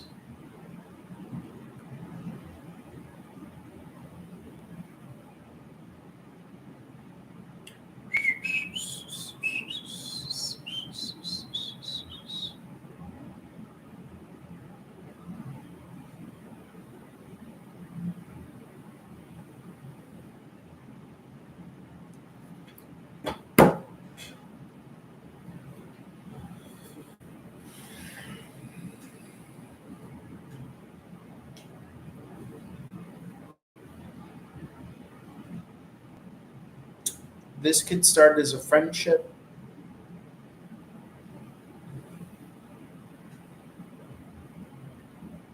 and end up leading to something very serious.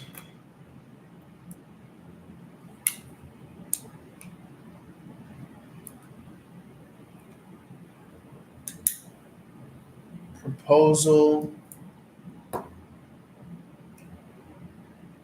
someone that gets what you do and is in alignment with it.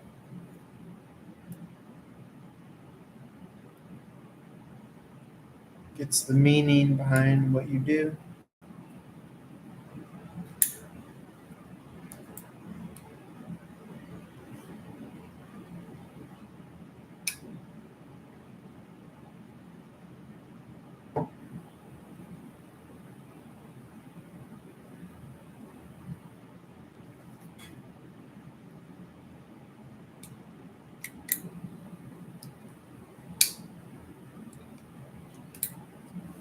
And may even want to support this connection. That's very lovely, actually, because I think that that's more of like a pure love where you're not necessarily having to be this perfect person or have everything in a row. Even though theoretically you might feel like you need to. This is proving otherwise. So that was a little short and sweet message for Libra energy. I'm not mad at it. Let's see what comes out for Scorpio. What you don't see: celebration, the romance, 3 of Cups and upright. Scorpio, or take this for your 8th house. If you're a cross watcher, 8th house is magic, sex, the taboo, shared resources, death, the heart of the matter, the truth of the matter.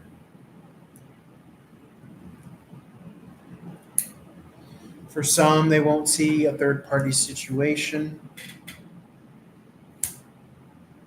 For others, they may have just been missing out in the joy and the fun and the enjoyment of certain excesses here and there in life.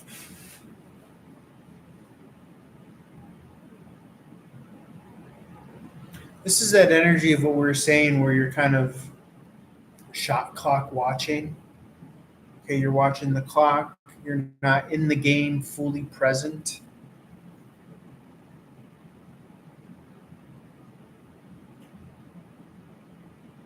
So if you've been just kind of extra restrictions on yourself, extra hard on yourself, you might want to check that as well so that you're not squeezing the life out of yourself.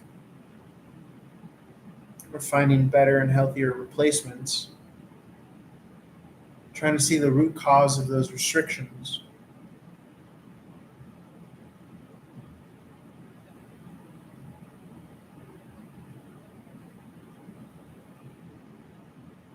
You're wondering if you're doing a good enough job. But that wondering is like a self doubt.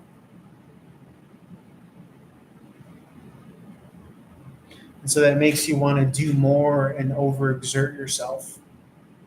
But your manifestations are already coming in no matter what.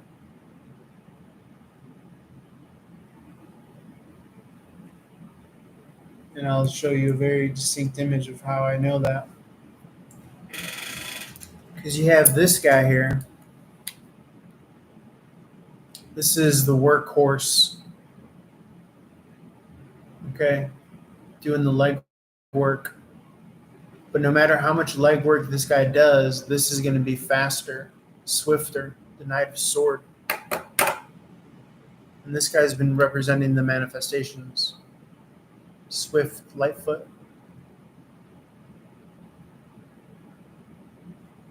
Manifestations that have been tailored to you specifically.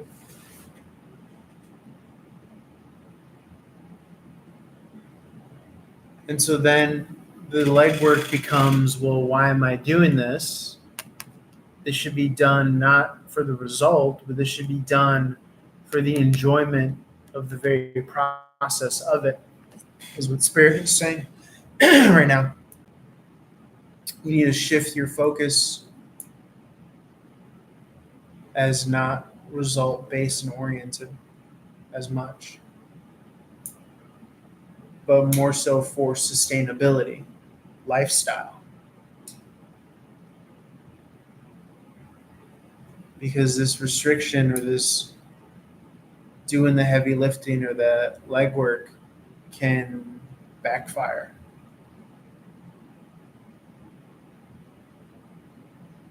If you're like running yourself down to the ground.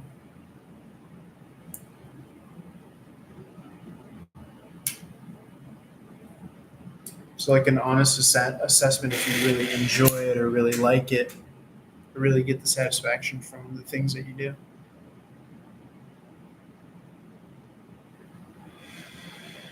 Emphasis on the physical toll.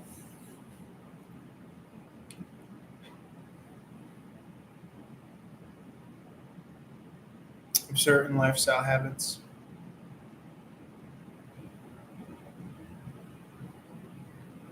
Because the last thing you want to do is expect that it'll get you somewhere and it doesn't.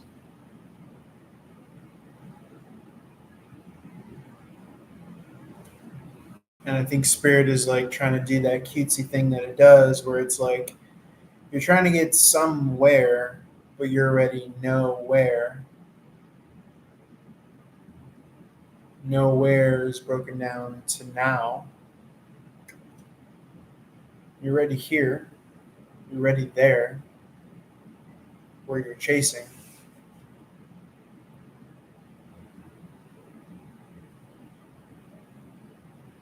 And yet you're still looking at the clock.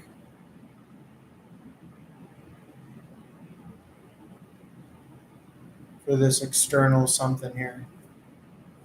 When really this situation and setup might be that thing that you're looking for. So this is more of like that ideological, like seeing this as like a fantasy factory, a playground, a workshop.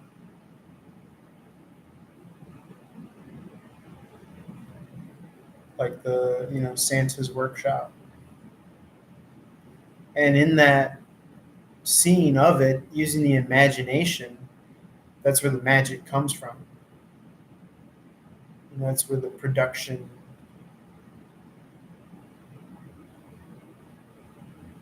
and the manifestation happens.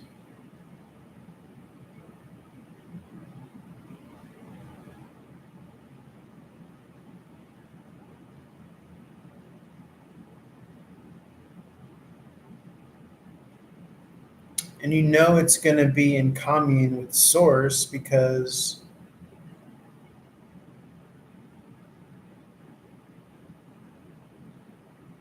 it's going to be something that you're going to naturally gravitate to once you get out of the thinking.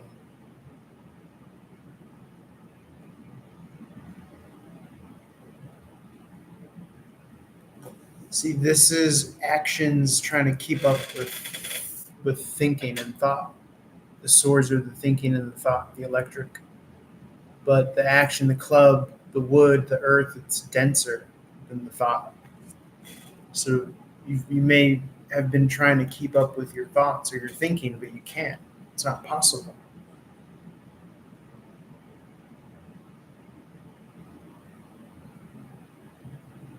So this becomes methodology, modality, way of being.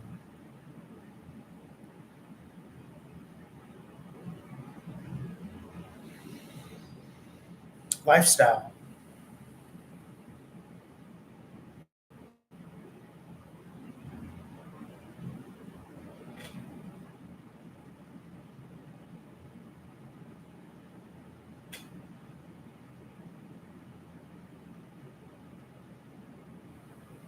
So this newness comes from the new perspective first and foremost. Because remember, this was shot clock watching, this eight of heart. But then this is new. So the newness has to come from you first and foremost, seeing things new first and foremost. Having a new emotional imprint, because it feels like you could be in this feedback loop right now, but how did that feedback loop start? Did it start with trying to keep up with all of this? Expectation, thoughts, and you're thinking, oh, let me try to muscle it. But it's like a Chinese finger trap. The more you keep on pulling, the more tight it is. So you need to bring it together. And how do you do that? How do you bring it together? How do you bring the left and right hemispheres of yourself together, of your mind together?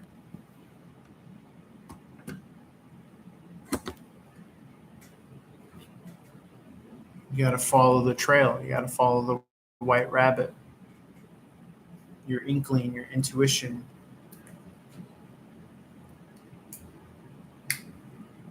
The flow of the day, the celestial influence. The word influence, if you look it up in the dictionary, it actually means the celestial manna that comes from the stars. So the influence of our lives, our trajectory, our day to day, by the astrology,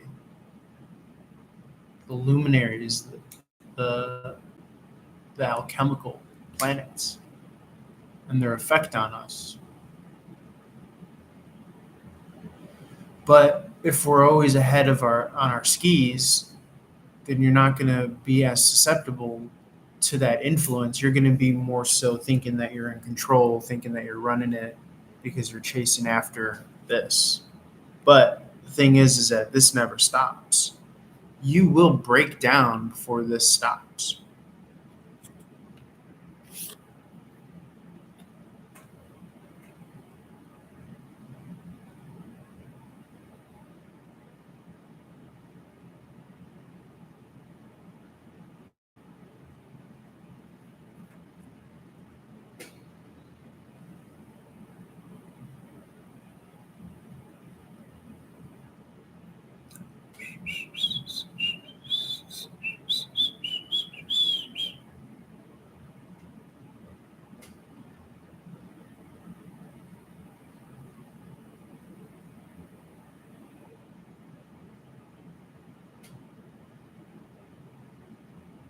But I mean, you've already proven that you could do this.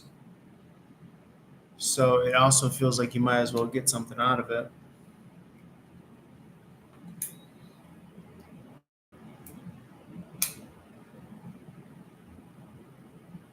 But if what you want to get out of it is like a sense of fun and play and peace of mind, content and satisfaction, and then from those higher values or virtues spring forth the fun, the play, the creativity, then it has to start from within.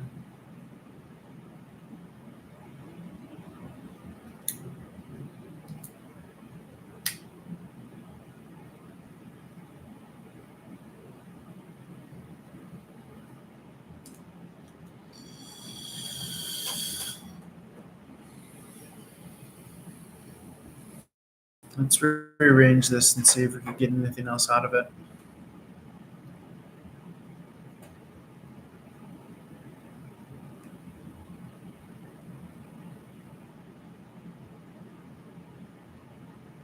Because it just feels like there's a way that you could keep doing what you're doing, how you want to do it, lifestyle, what you're championing, what you're fighting for.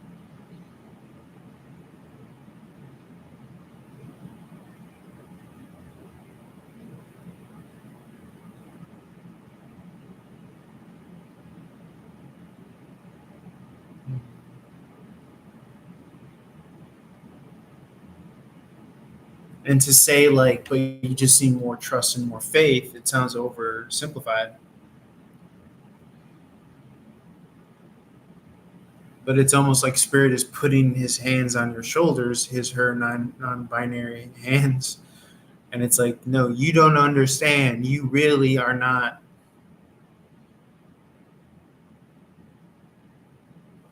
You're the expression of me through you, is what the spirit of the universe is trying to say to you and remind you and have you really grok, really understand, really integrate, fathom, comprehend. You are not this mask identity that you were given, which is limited.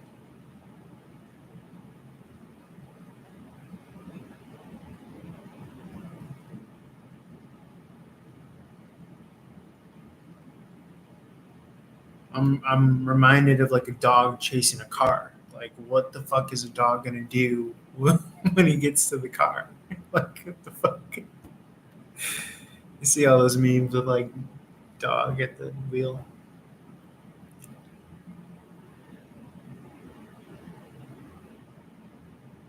And the answer is you're just gonna do the same shit that you were doing before. So you might as well. It sounds so counterintuitive, but like you might as well like be like fucking like Pee Wee's Playhouse, where the motherfucker is just out to lunch in his own imagination world. More of that is what this is seemingly saying. Because there's more truth to that, and that's confirmation. You guys just fucking heard my phone.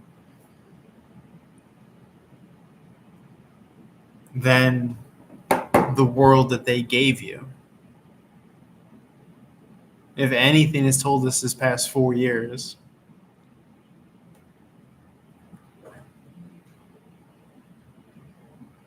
it's truth is stranger than fiction. And what's stranger than your motherfucking imagination?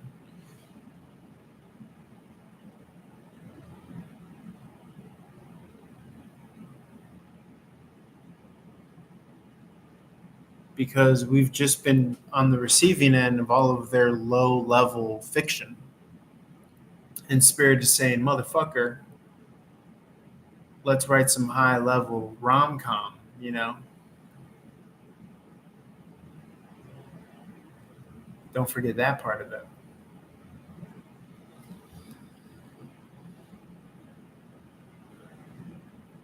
Now, this isn't like, a hall path, a hall pass to be a sociopath or some sort of like, whatever. You still have to act within the bounds of morality, ethic, moral code, moral compass, because them's the rules. But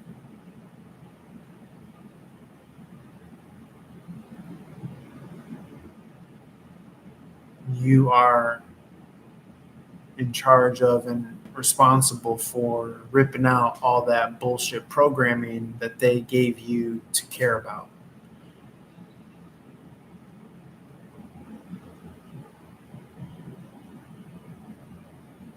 And so it feels like a shift in what you're really chasing, what your goals really are. And so it becomes less of I'm gonna get this, I'm gonna achieve this, I'm gonna buy that, I'm gonna get this and that, and more so about like I'm gonna be happy here and now and content and grateful for no reason. And that ends up becoming the biggest fuck you to everything and everyone. And that becomes the biggest gift that you could give yourself consistently as a lifestyle, because that is the truth.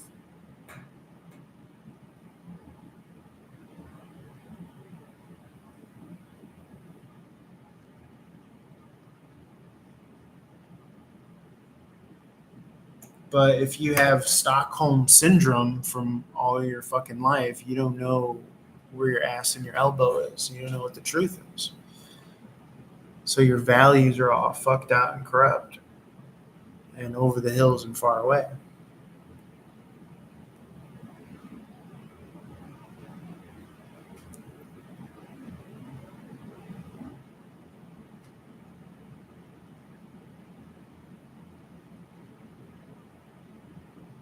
Let's rearrange this and see if we can get anything else.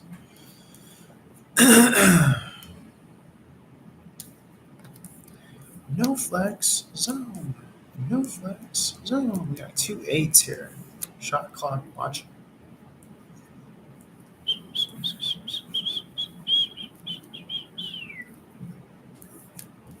Let's see.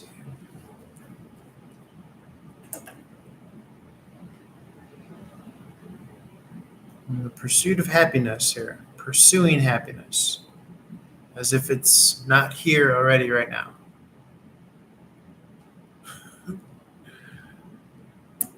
Okay. Right. Because anything that you attain outside of yourself, it's going to wear out. It's going to wear off. And you're going to realize it's not the cat's pajamas. It's not the whole kit and caboodle. It's not the bee's knees.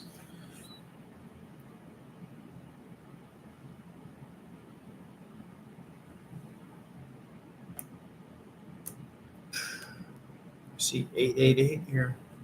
Triple eights here. That's pretty cool.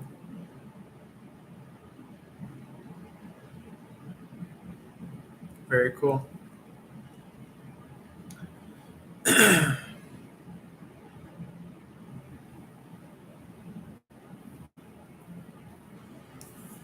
Water reaching its level as far as fun, dorky things that you like, that other people like, that you're willing to get up and act upon. Could be as something simple and fun and stupid as wrestling. Today's WrestleMania, right? So you might, or just, whatever you're into, Beanie Babies, I don't know, music, whatever unites people.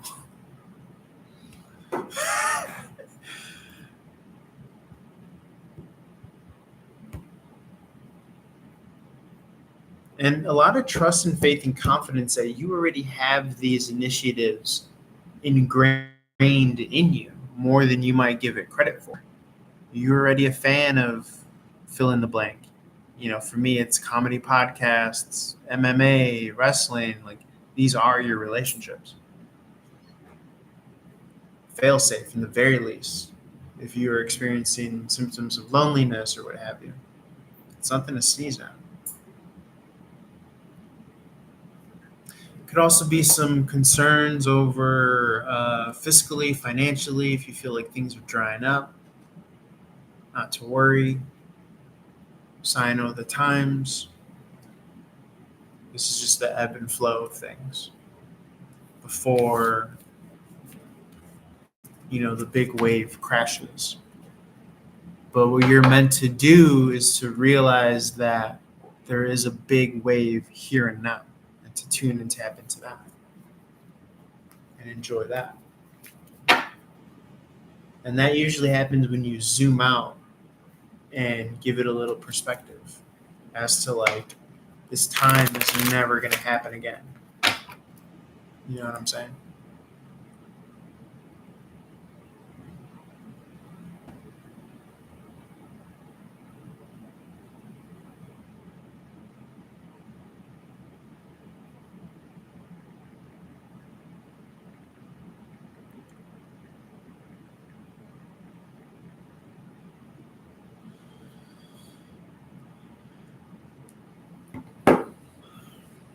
Let's see what comes out for Sagittarius and or ninth house crosswatcher. We have morality, moral compass. What's up, Egyptian famous? How's it going? Sagittarius and or ninth house crosswatcher. Ninth house is going to be, if you're not Sagittarius, you take this for your ninth house. Ninth house is going to be foreign affairs, legality, travel, expansion, growth, abundance, luck, setting new goals, you know, the fun part where you set the goals as high as you can, things like this. All set.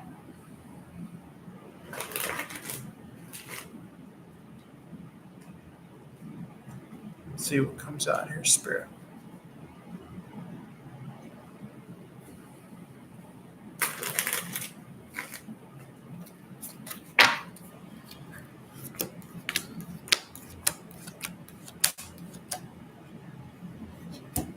What you don't see is this worry. There could be someone very concerned over you at a distance. You might not know how much they think about you.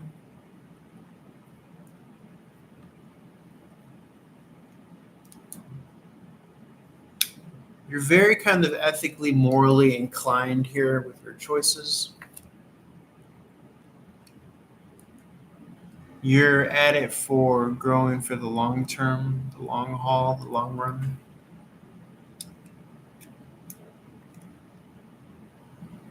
Slow and steady wins the race. You're looking for real value here.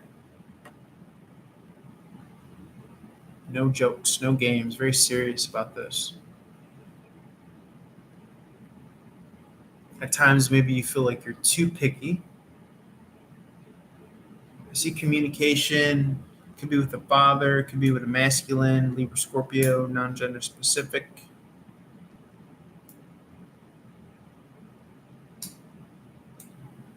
Yeah, that's me. That's my name. Don't wear it out. Shh, that's my government name, yo. You feel me?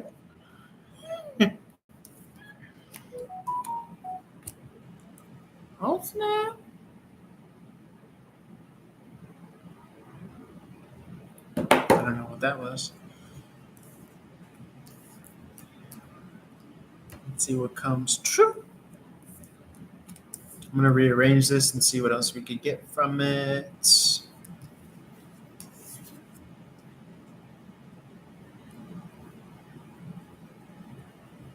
Getting a lot of quality here. In search, seeking quality.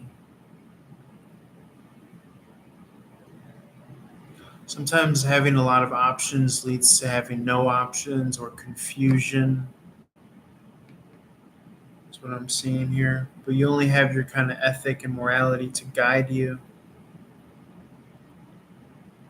And honestly, I feel good about that because it feels like you can't go wrong if you're following your truth in your heart.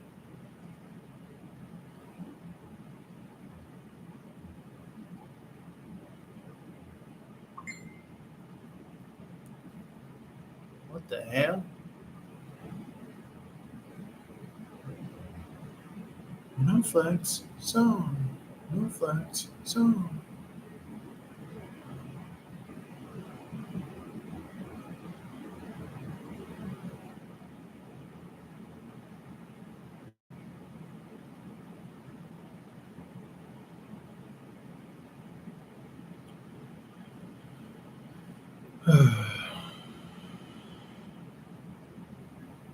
Does that name sound familiar?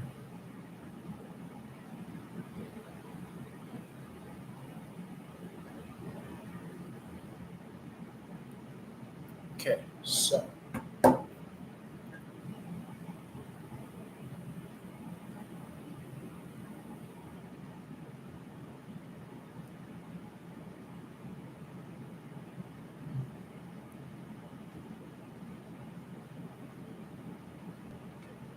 yeah, this is actually saying like don't overextend yourself if you don't have the energy to.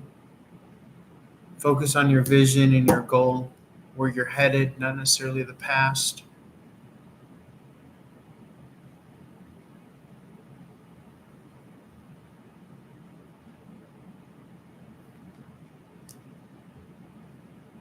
It's very funny when you feel very connected with your art, with your craft, that focusing on source, the divine, commune with you, yourself, and the higher power. Whatever you're naturally gravitating to. It doesn't even have to be hard work. It could be easy work, light work. That's what takes the cake. That's what wins the day. That's the quality that you're looking for.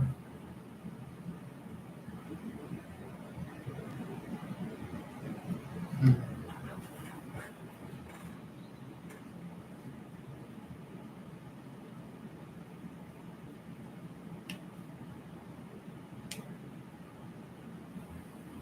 To where now you're becoming like the beacon, the lighthouse. You become that which you are seeking. Oh my God, that's so fucking profound. Because we have the Two of Wands here, the individual standing at shore looking into the sea, and then you have the King of Heart here, which is the lighthouse because he leads from his heart. And so, as long as you're leading from that beautiful, highly evolved, mature adult place, an adult might not even be the fitting, but it's like those instructions from your heart, then you are the individual on the shore looking into the sea.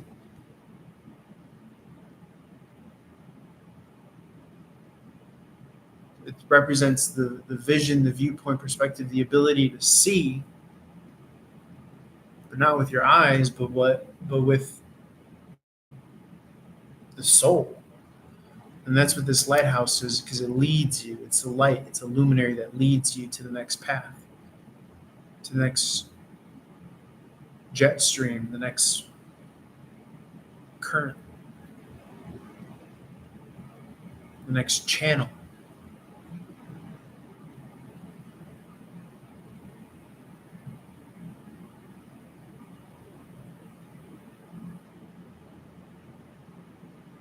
So, Spirit is saying that, and it's so funny because we just spoke to this about like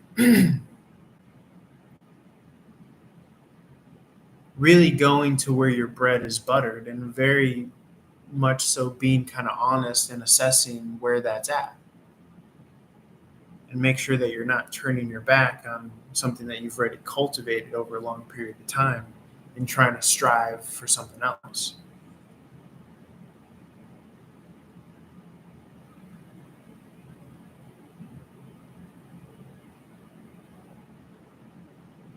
So more of this and less of this, which is hilarious because you got the King of Swords here doing the piercing motion or scratching his head, but into the mind.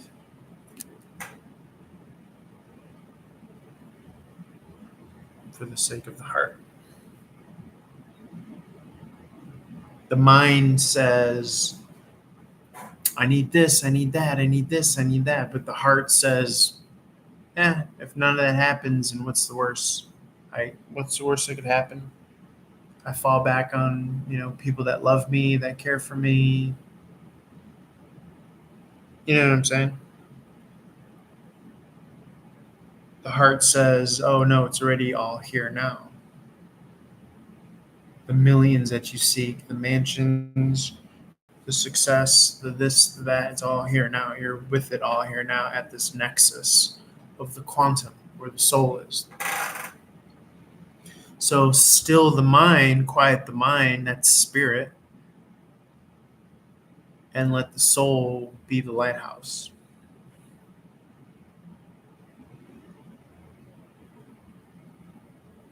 But right now we might be in this codex where we're looking and looking and looking outside of ourselves, like a dog chasing the car.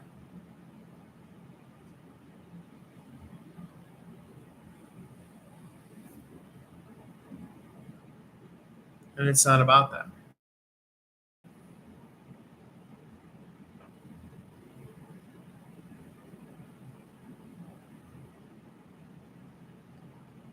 So we're no longer dealing with states of being, we're dealing with the actual wiring and interfacing of reality. Of knowing that no matter what you do, you're always here. 22222 on the clock as I say that. 22222 on the clock as I say that. You're always here. And so you're always complete and whole no matter what. And so now if you're saying, oh, I'm always complete and whole no matter what,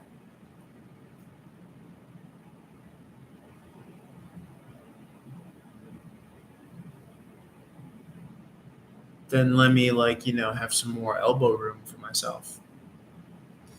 Now it's interesting because there is this kind of underlying moral component or ethic that seemingly comes from here as well. But what happens when that is turned up to 9? And that's what the 9 of Swords is. Then it becomes very restrictive and suffocating.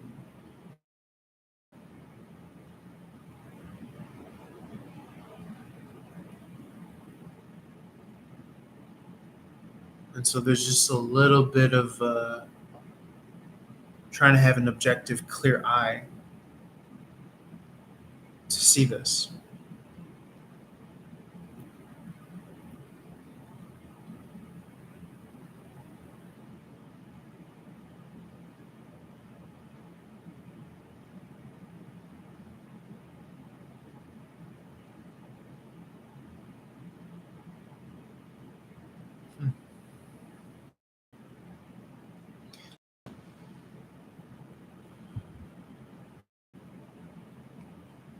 But every lust or hunger or desire can be transmuted to the higher version of it.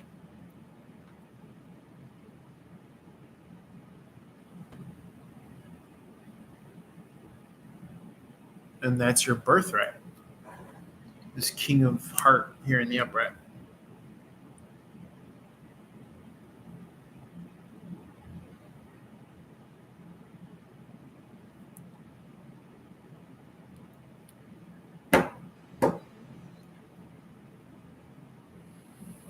So it feels like it's saying, stop chasing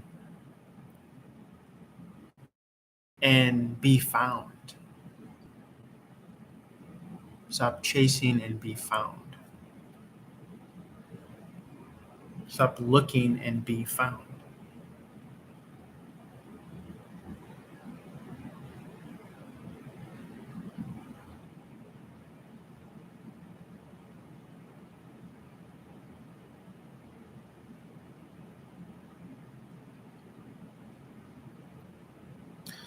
And so now you're not just sitting at the table with yourself. You're sitting at the table with all that is. And so you start to move in this completeness.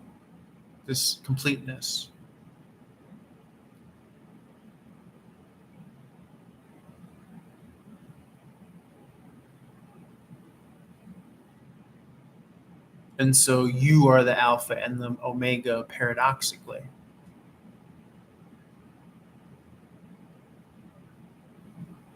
Because all of it is packaged in any moment. And that's the nature of reality. That's the nature of this fractal existence, where it has the totality in the subjective individual. So what this is the fractal witnessing, experiencing of the package that is the totality of existence. And once you kind of come to peace with that, then it's less looking and waiting for things outside of yourself.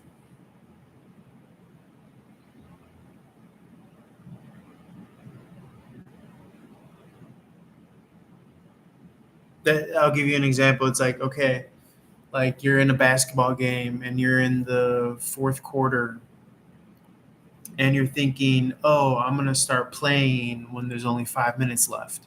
I'm going to really start playing. And it's like, that doesn't work. Like, it's now, because what you're doing is you're building the rhythm and the momentum and the motion of it.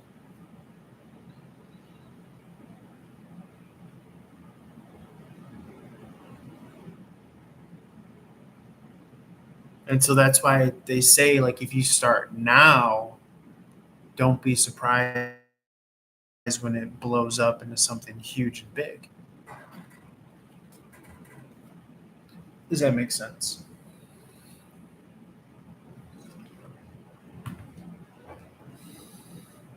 So nothing is too small, right? Faith of a mustard seed, nothing is too small or beneath you in capacity from beginning something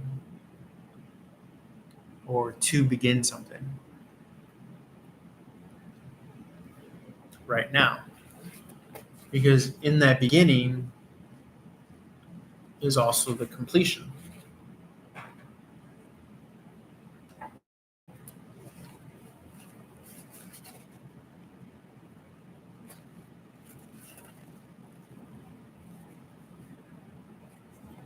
This is the beginning, middle, and end.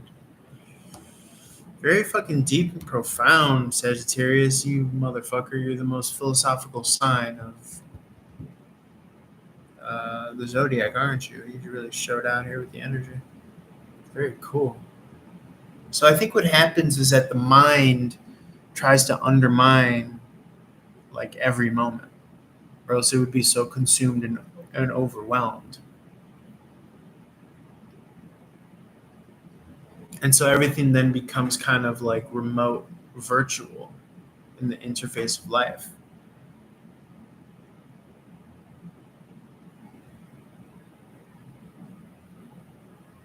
And spirit is saying, like, no.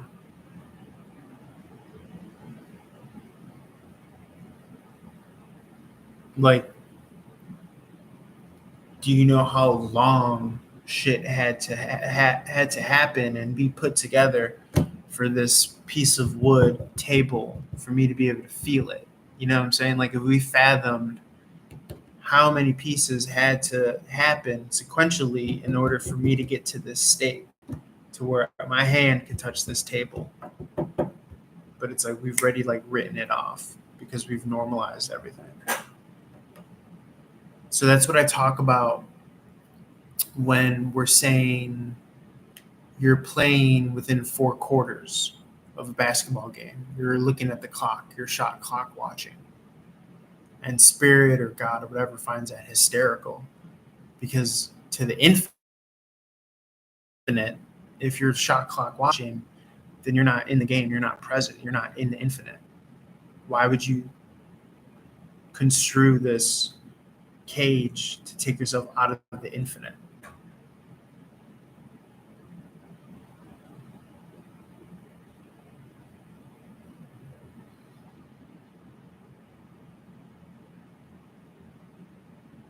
Based on some frivolous rules or statistics or priorities of someone else that doesn't have your best interest in mind.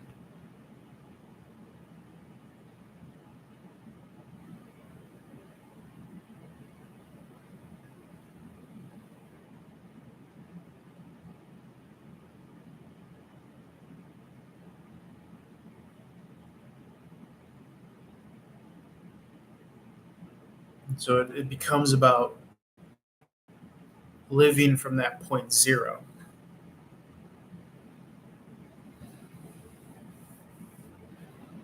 It becomes about not living from here, but living from here.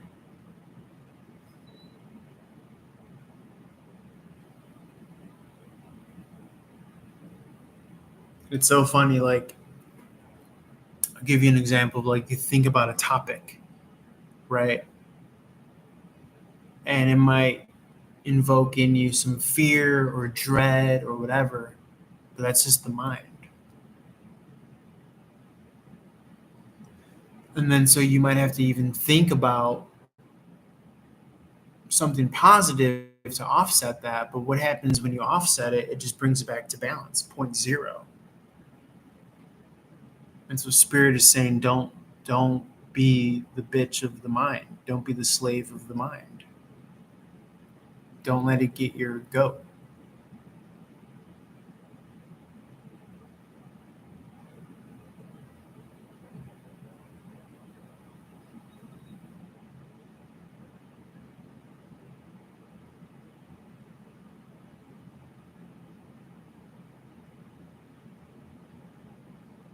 And it's almost as if it's saying, like, don't look to the mind, look to the heart.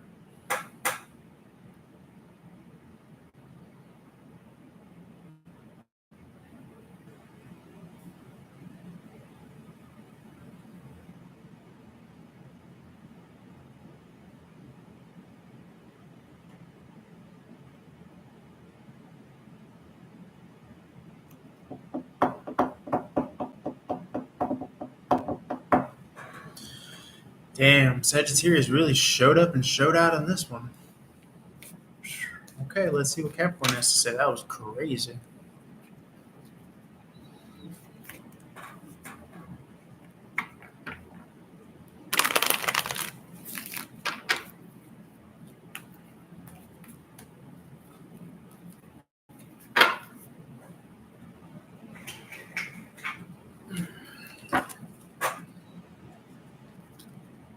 We've spoke to before practices of putting your consciousness, your awareness on your heart space. And so I'm wondering if maybe that is like a little bit about like what we're speaking to practically. As Alan Watts says, not just thinking of thoughts.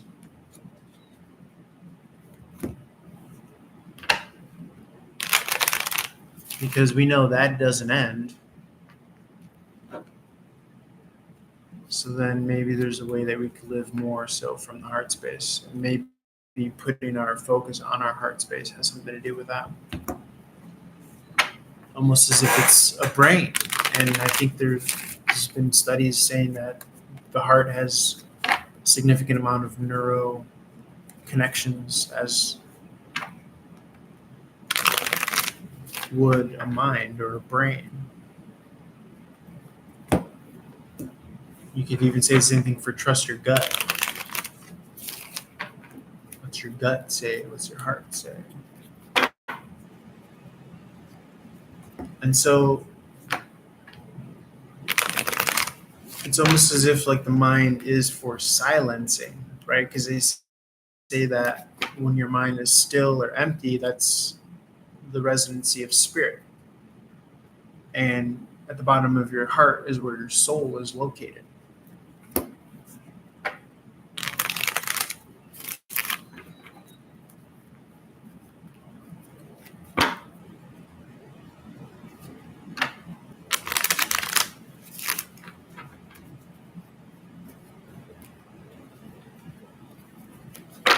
Let's see what comes out for Capricorn in our 10th house.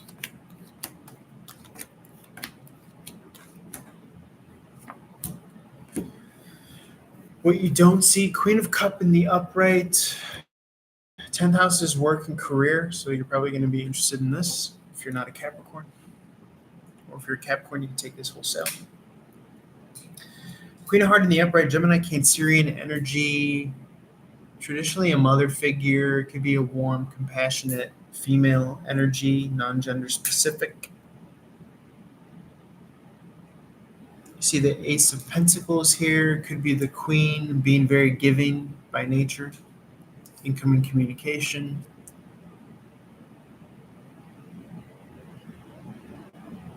Might give you hope to facilitate an ending or not working as hard or tough on yourself, which has been a theme.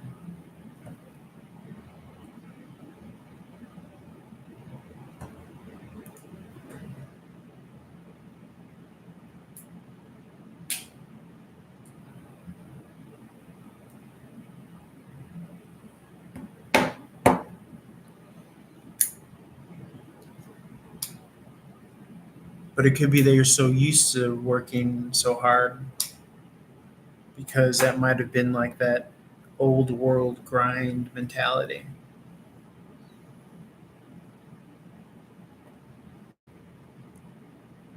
It's like certain interfaces when you think of certain topics, whatever you might be going through in your life, where you think of something that brings concern to you, treat those things as very tangible, like levels or bosses that you have to overcome, you know, enemies or an opponent that you have to overcome. I think sometimes we fluff that off too much.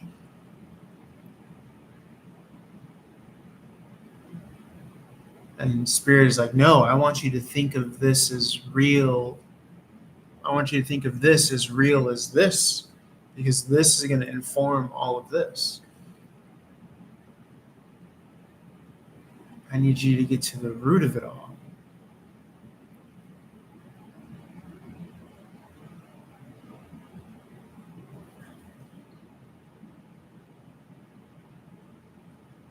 And see it through.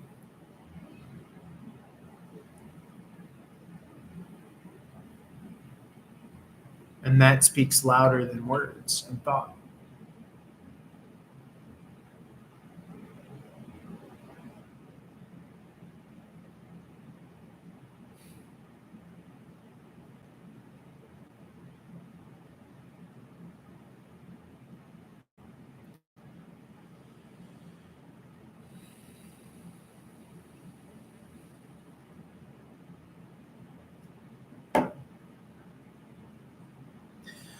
In the night, storm, a little bit of blue.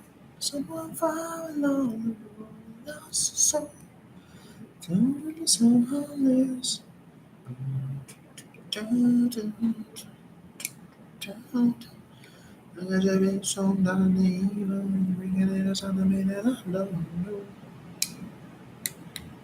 Hmm.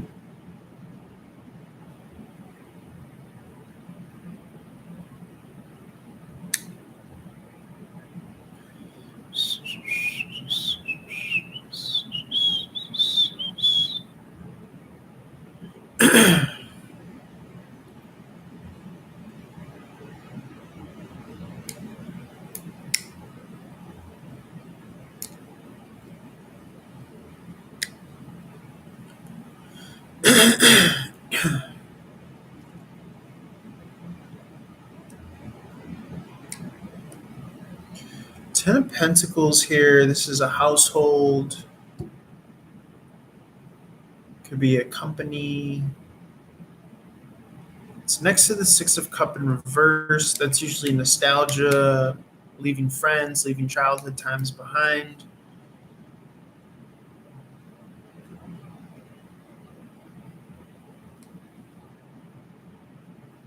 Incoming communication that symbolizes the ending of an era.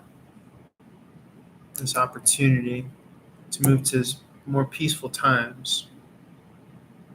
And maybe in some bittersweet way that solidifies this new era, this new chapter away from the old world, the old storyline, the old timeline.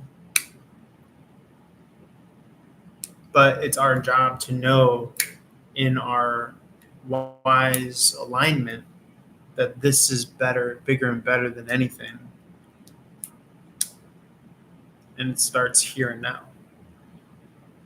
Really owning here and now's timeline as opposed to anything in the past. A lot of it is severing any of the influence from the past.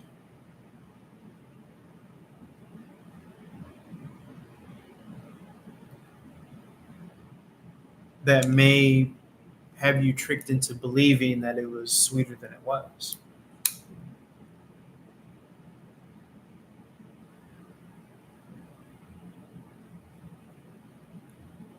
And so you're trading in this kind of illusion for Ten of Pentacles in the upright is concrete, real.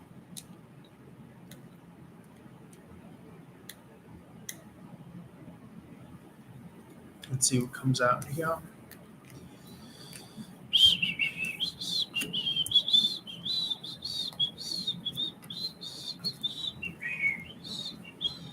Not bad company at all.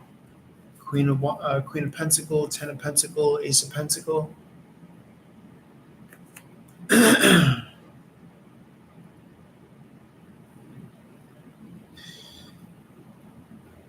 But you may have been closed off to it. You may have been thinking with your head and not your heart, not realizing the significance of these people, of this place, of this moment, this time, this story, this narrative. Ooh, I'm excited.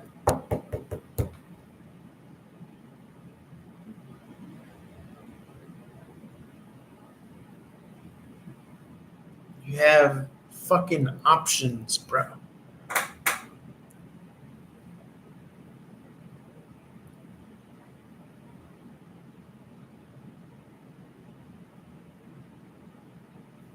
This is lovely.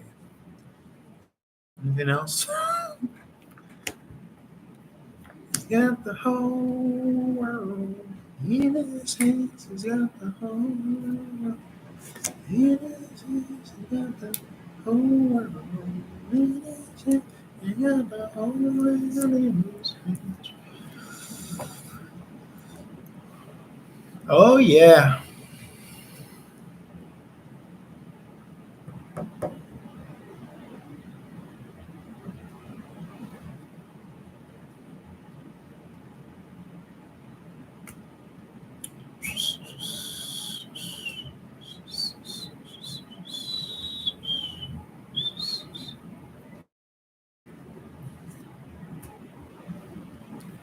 I see a pair here. King of club, queen of club, club members. Coming from an emotionally stable place. I like that.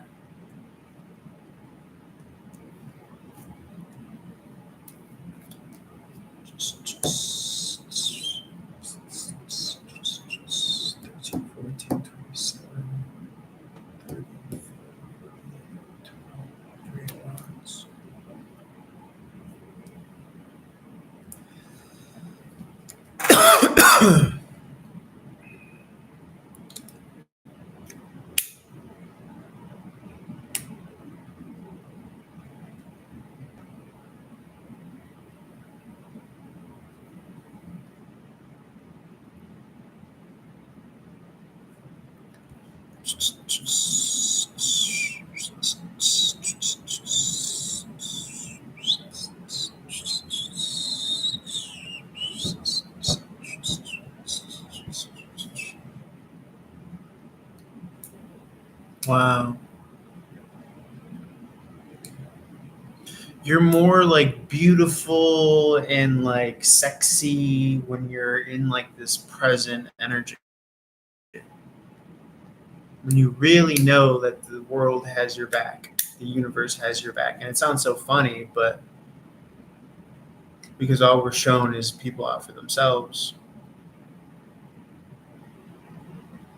But like this is some like being very attuned, like spirit in the wind, Pocahontas shit. And you're moving to that more and more, that transition I see here. Not as much longing for things outside of yourself.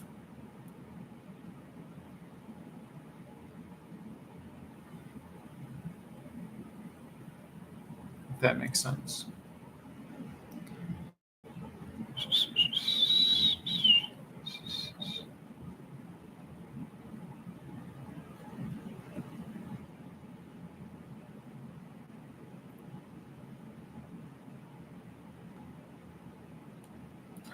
Very lovely, very lovely, very lovely.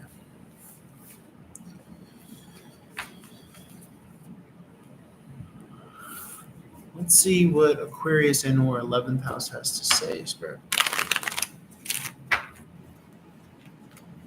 Let's go the whole world.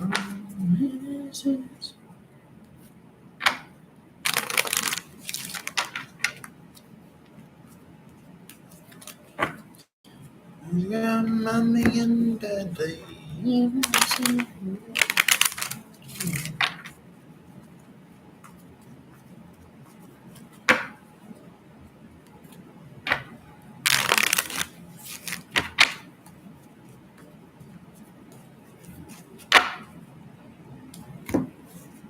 Aquarius in or 11th house.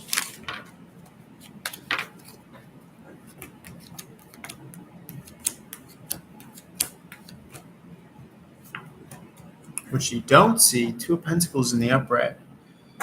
Balance, motion, movement. You have your priorities straight. And others are really seeing it. They're seeing that you're sticking to your guns.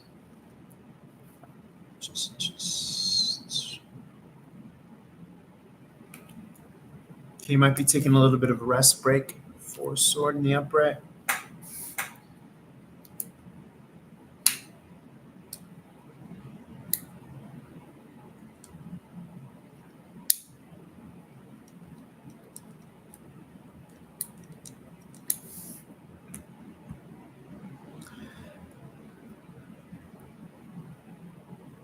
Yeah, I do see that you're going through a phase, a period, and not to take it so serious as an indictment on your methodology or your strategy.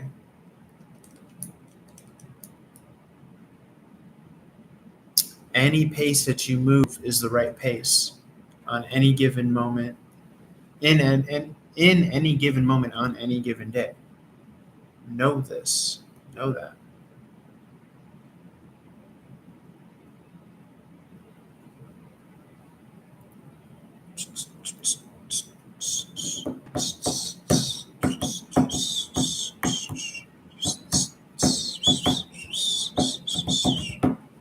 Okay, that was nice.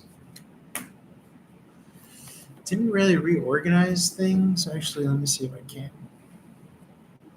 Did I just squander it?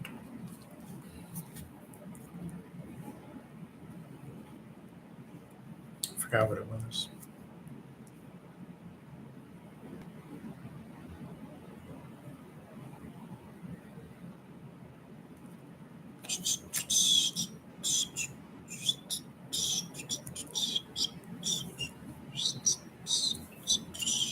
Okay, let's see. I found it. Mastermind. Mastermind, motherfucker. You guys used to play Mastermind back in the day? I just did a little Mastermind thing. I put the cards away, but then I got them, and then I had to remember the order, and I remember the order. Because I'm a motherfucking Mastermind, motherfucker. Used to play that shit back in the day, boy. So we are missing the elements of water, of the heart, for Aquarius and or 11th house cross-watcher. 11th house is more of a technical house. Groups of people, the future, technology. The house of Aquarius, a little quirky, a little offbeat.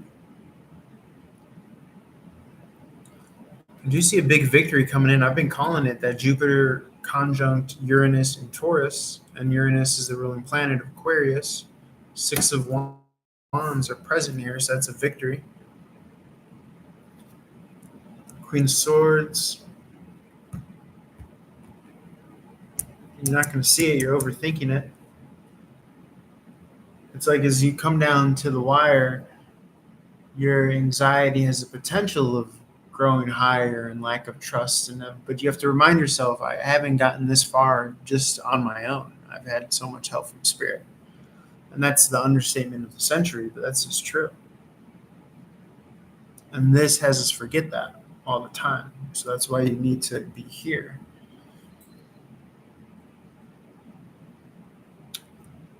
So, yeah, you're here, baby. That place of stability that you've been reaching for and longing for. Very lovely. Let's see what the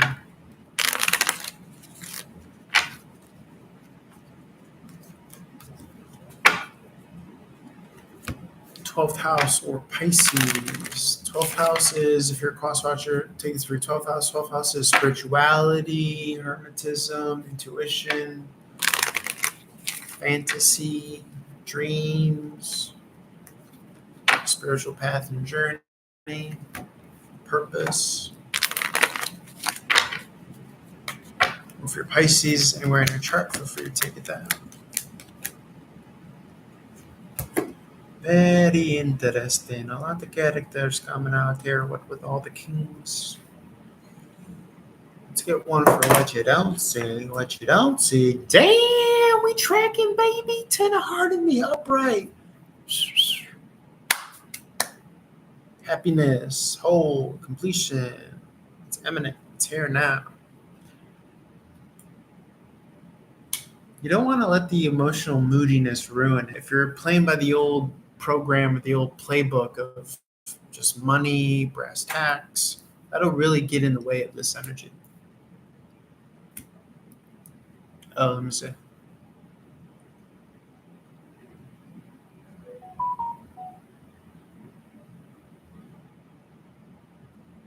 What is it? Oh, sweet. Thank you, Shavante Whitaker. Woo woo. My ex's last name was Whitaker. Ain't that a bitch? Woo woo. That's the sound of the police. Woo woo woo. That's the sound of the bass. Thank you, thank you, thank you. Love, love, love, love, love. Oh, sorry. My bad. My bad. I just put you on blast. My bad. Thank you, thank you, thank you.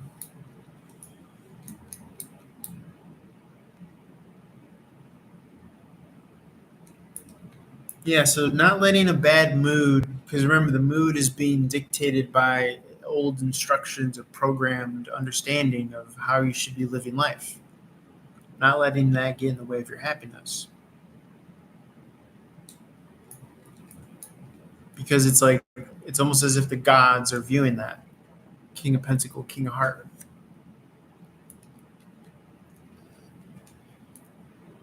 Let me take a look for, I'm going to finish doing Pisces and then I'll take a look for you, Egyptian. Thank you so much. So, and what we mean by the gods are looking at that is this ever sentient, present, anything that you could touch is consciousness. Anything that you could touch is consciousness. So the game is to get authentically on your P's and Q's. The game is to get authentically grateful and joyous, authentically, because you have every reason to be at any moment. So what we take as inanimate objects are really forms of consciousness.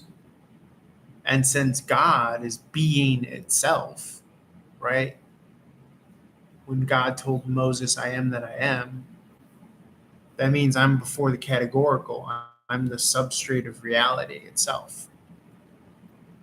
And so when you're mad in your thoughts and moody and angry, and it's because you've fallen for the false idol. You've fallen for the false, for the illusion, the trick of your desire and your want for money, your girlfriend, a house, this and that.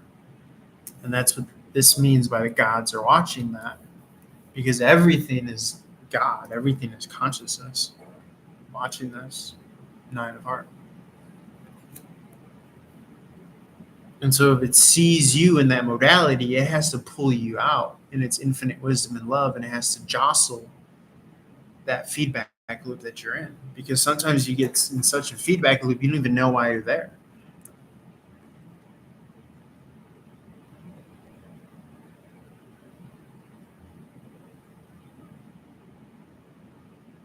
And so the decision becomes to a sword in the upright, 9 of heart in the reverse, this bad mood emotion, the decision, if you're going to continue to go consistently and thoroughly as a lifestyle that you really believe in, 10 of heart in the upright, then realize that and find the happiness and the joy in it.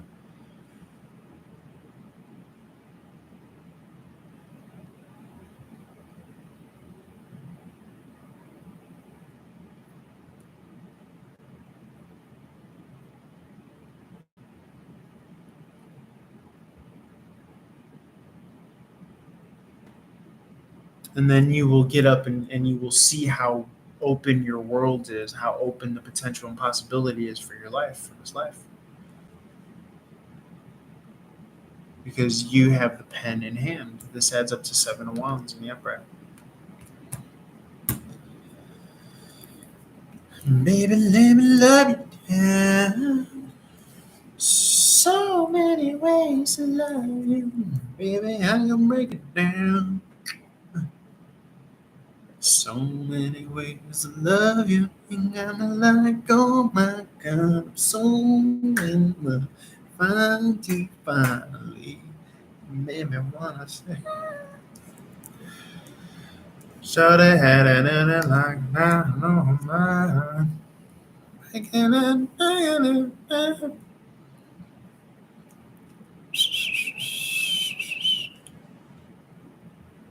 You got 1, you got 8, you got 14. 8 in the reverse. From 14, I think that's a 6. Yeah, 6 of cups, friendship, nostalgia, maybe new friends, writing storylines and narratives with new friends, a decision. King of Pentacles, Knight of Pentacles. Almost maybe to take someone under your wing, to integrate someone as a friend.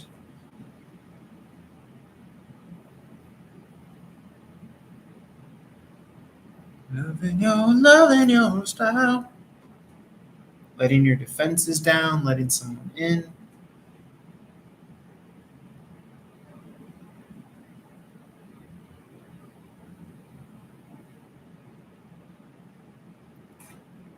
Yeah, letting this in.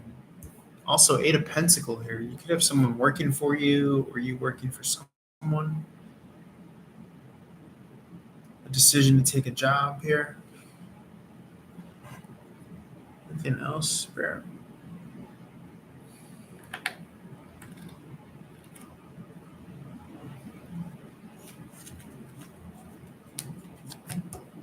Yeah, Ace of Wand in the upright. New action. New partnership, connection, relationship. 2 hard in the upright. Could be that signal of that victory that we've been speaking to. 5 of Wands, Ace of Wands, 6 of Wands. Yeah, that finish line, that crossing line. 4 of Wands here. Marathon complete. Check that off your checklist.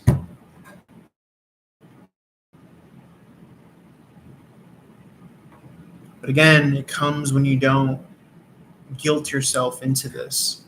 It comes from the flow of it.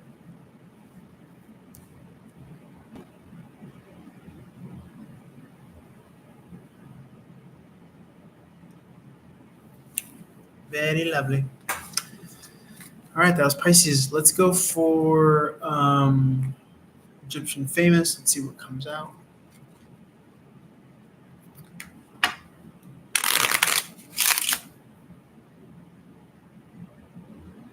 Some baby, let me down. And then I need some food after this.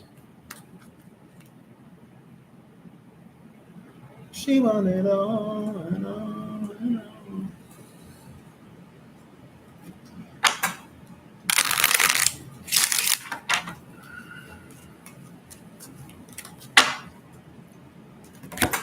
So maybe live in love. So many ways to love. So Egyptian famous says, I want to know about why is TC in my energy when I don't give a fuck about him. I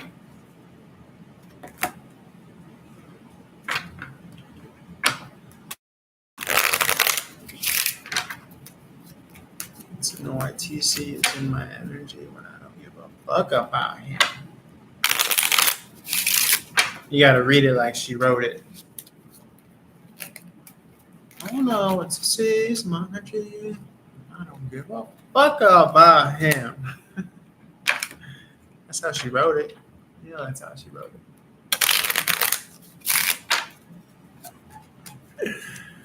it. You know that's how she wrote it. Let's see what comes out, Spirit.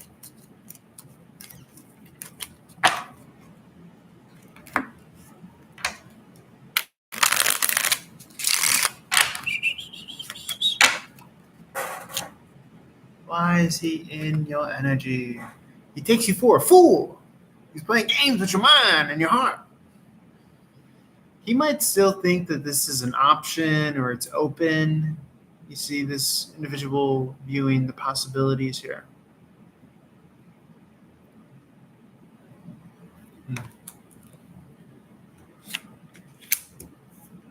Five of Pentacles in the upright, feeling out and in the cold.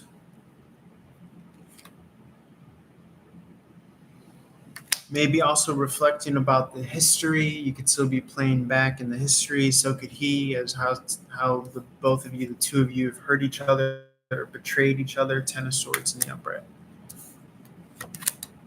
10 of Wands in the upright. Putting down a heavy burden. But oftentimes when we look back and we reflect, things seem better in hindsight than they actually were in person. Monty's the Alabama energy, and I don't give a fuck about him. It's my Shanae impression. If you guys had a long history together, Knight of Pentacles speaks to along with each other.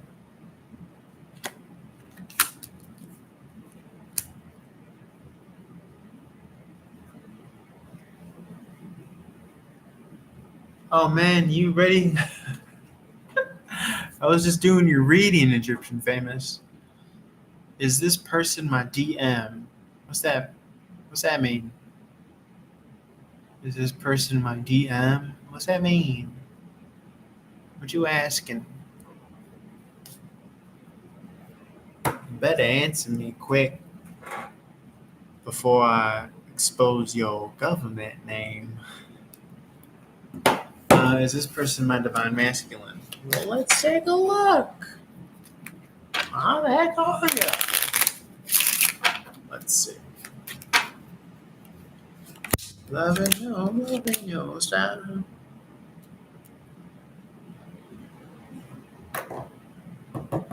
I'm not really getting divine masculine vibes here. Isn't that crazy? I would say no. I don't see a match. Congratulations, you're my new employee. You've just been promoted. No, I don't see that, Egyptian famous. I don't see that he is your divine masculine. He might be sliding in the DMs, but I don't see that he is your DM. You feel me?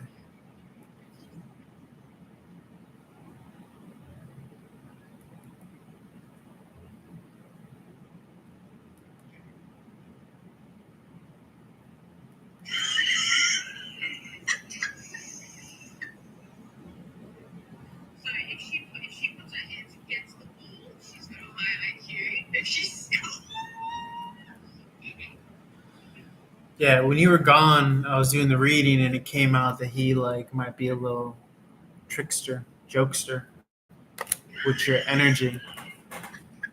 And I mean, it's Mercury retrograde, so it makes sense that it's happening that way.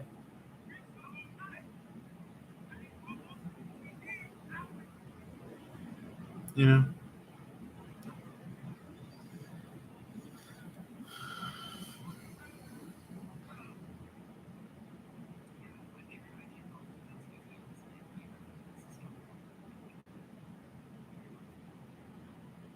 It was just like, I don't know how to describe it. It was just a different vibe. I don't know. But it's funny too because he actually likes Tulsa more than Minnesota. Like he was like, I would love to like move there. Congratulations. You've been promoted. Are you guys gonna watch WrestleMania today? Night 2? It's gonna be litty.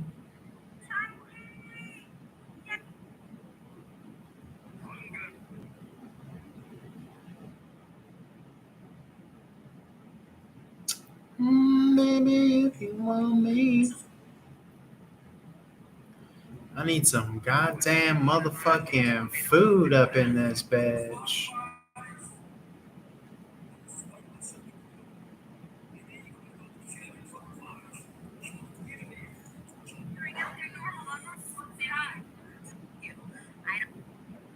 I need to make me a potato bowl or something. So if you guys are just joining, I did a whole fucking 3 hours just now.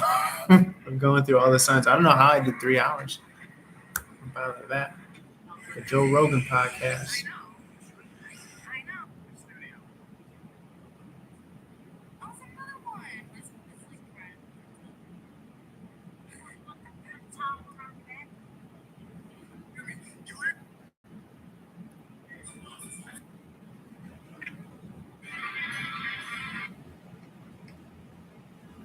Take off your clothes.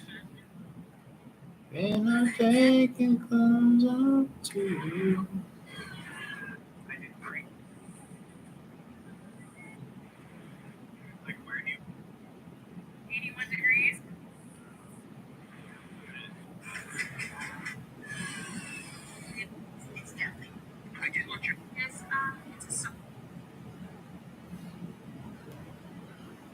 I need some fucking food.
People are saying that the solar eclipse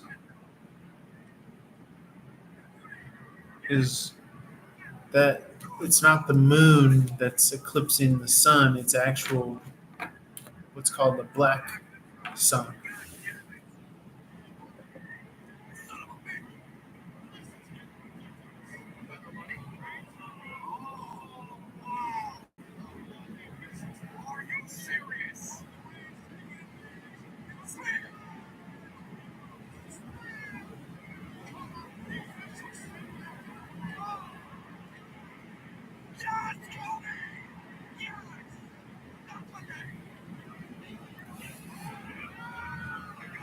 Just watching WrestleMania highlights from yesterday. I love this kid's reactions.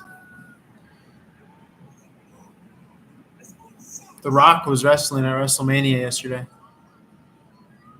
His big 52-year-old ass.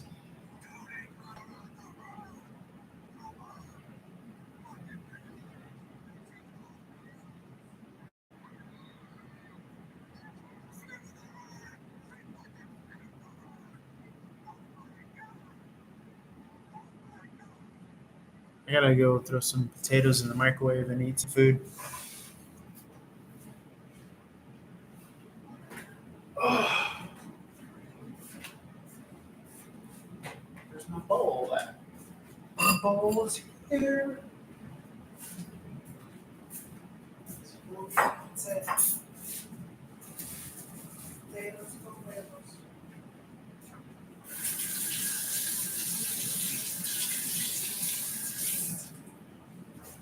Let's see.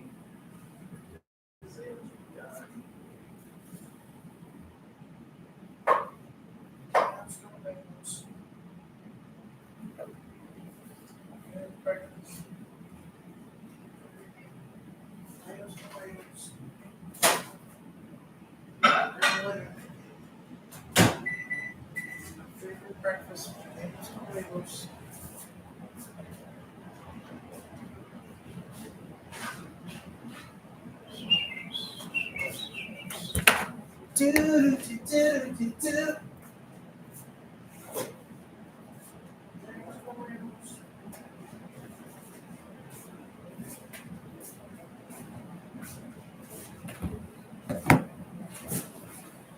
What a fine girl. Gave myself a little undercut yesterday. Potatoes con huevos. My favorite.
Tangerine lime.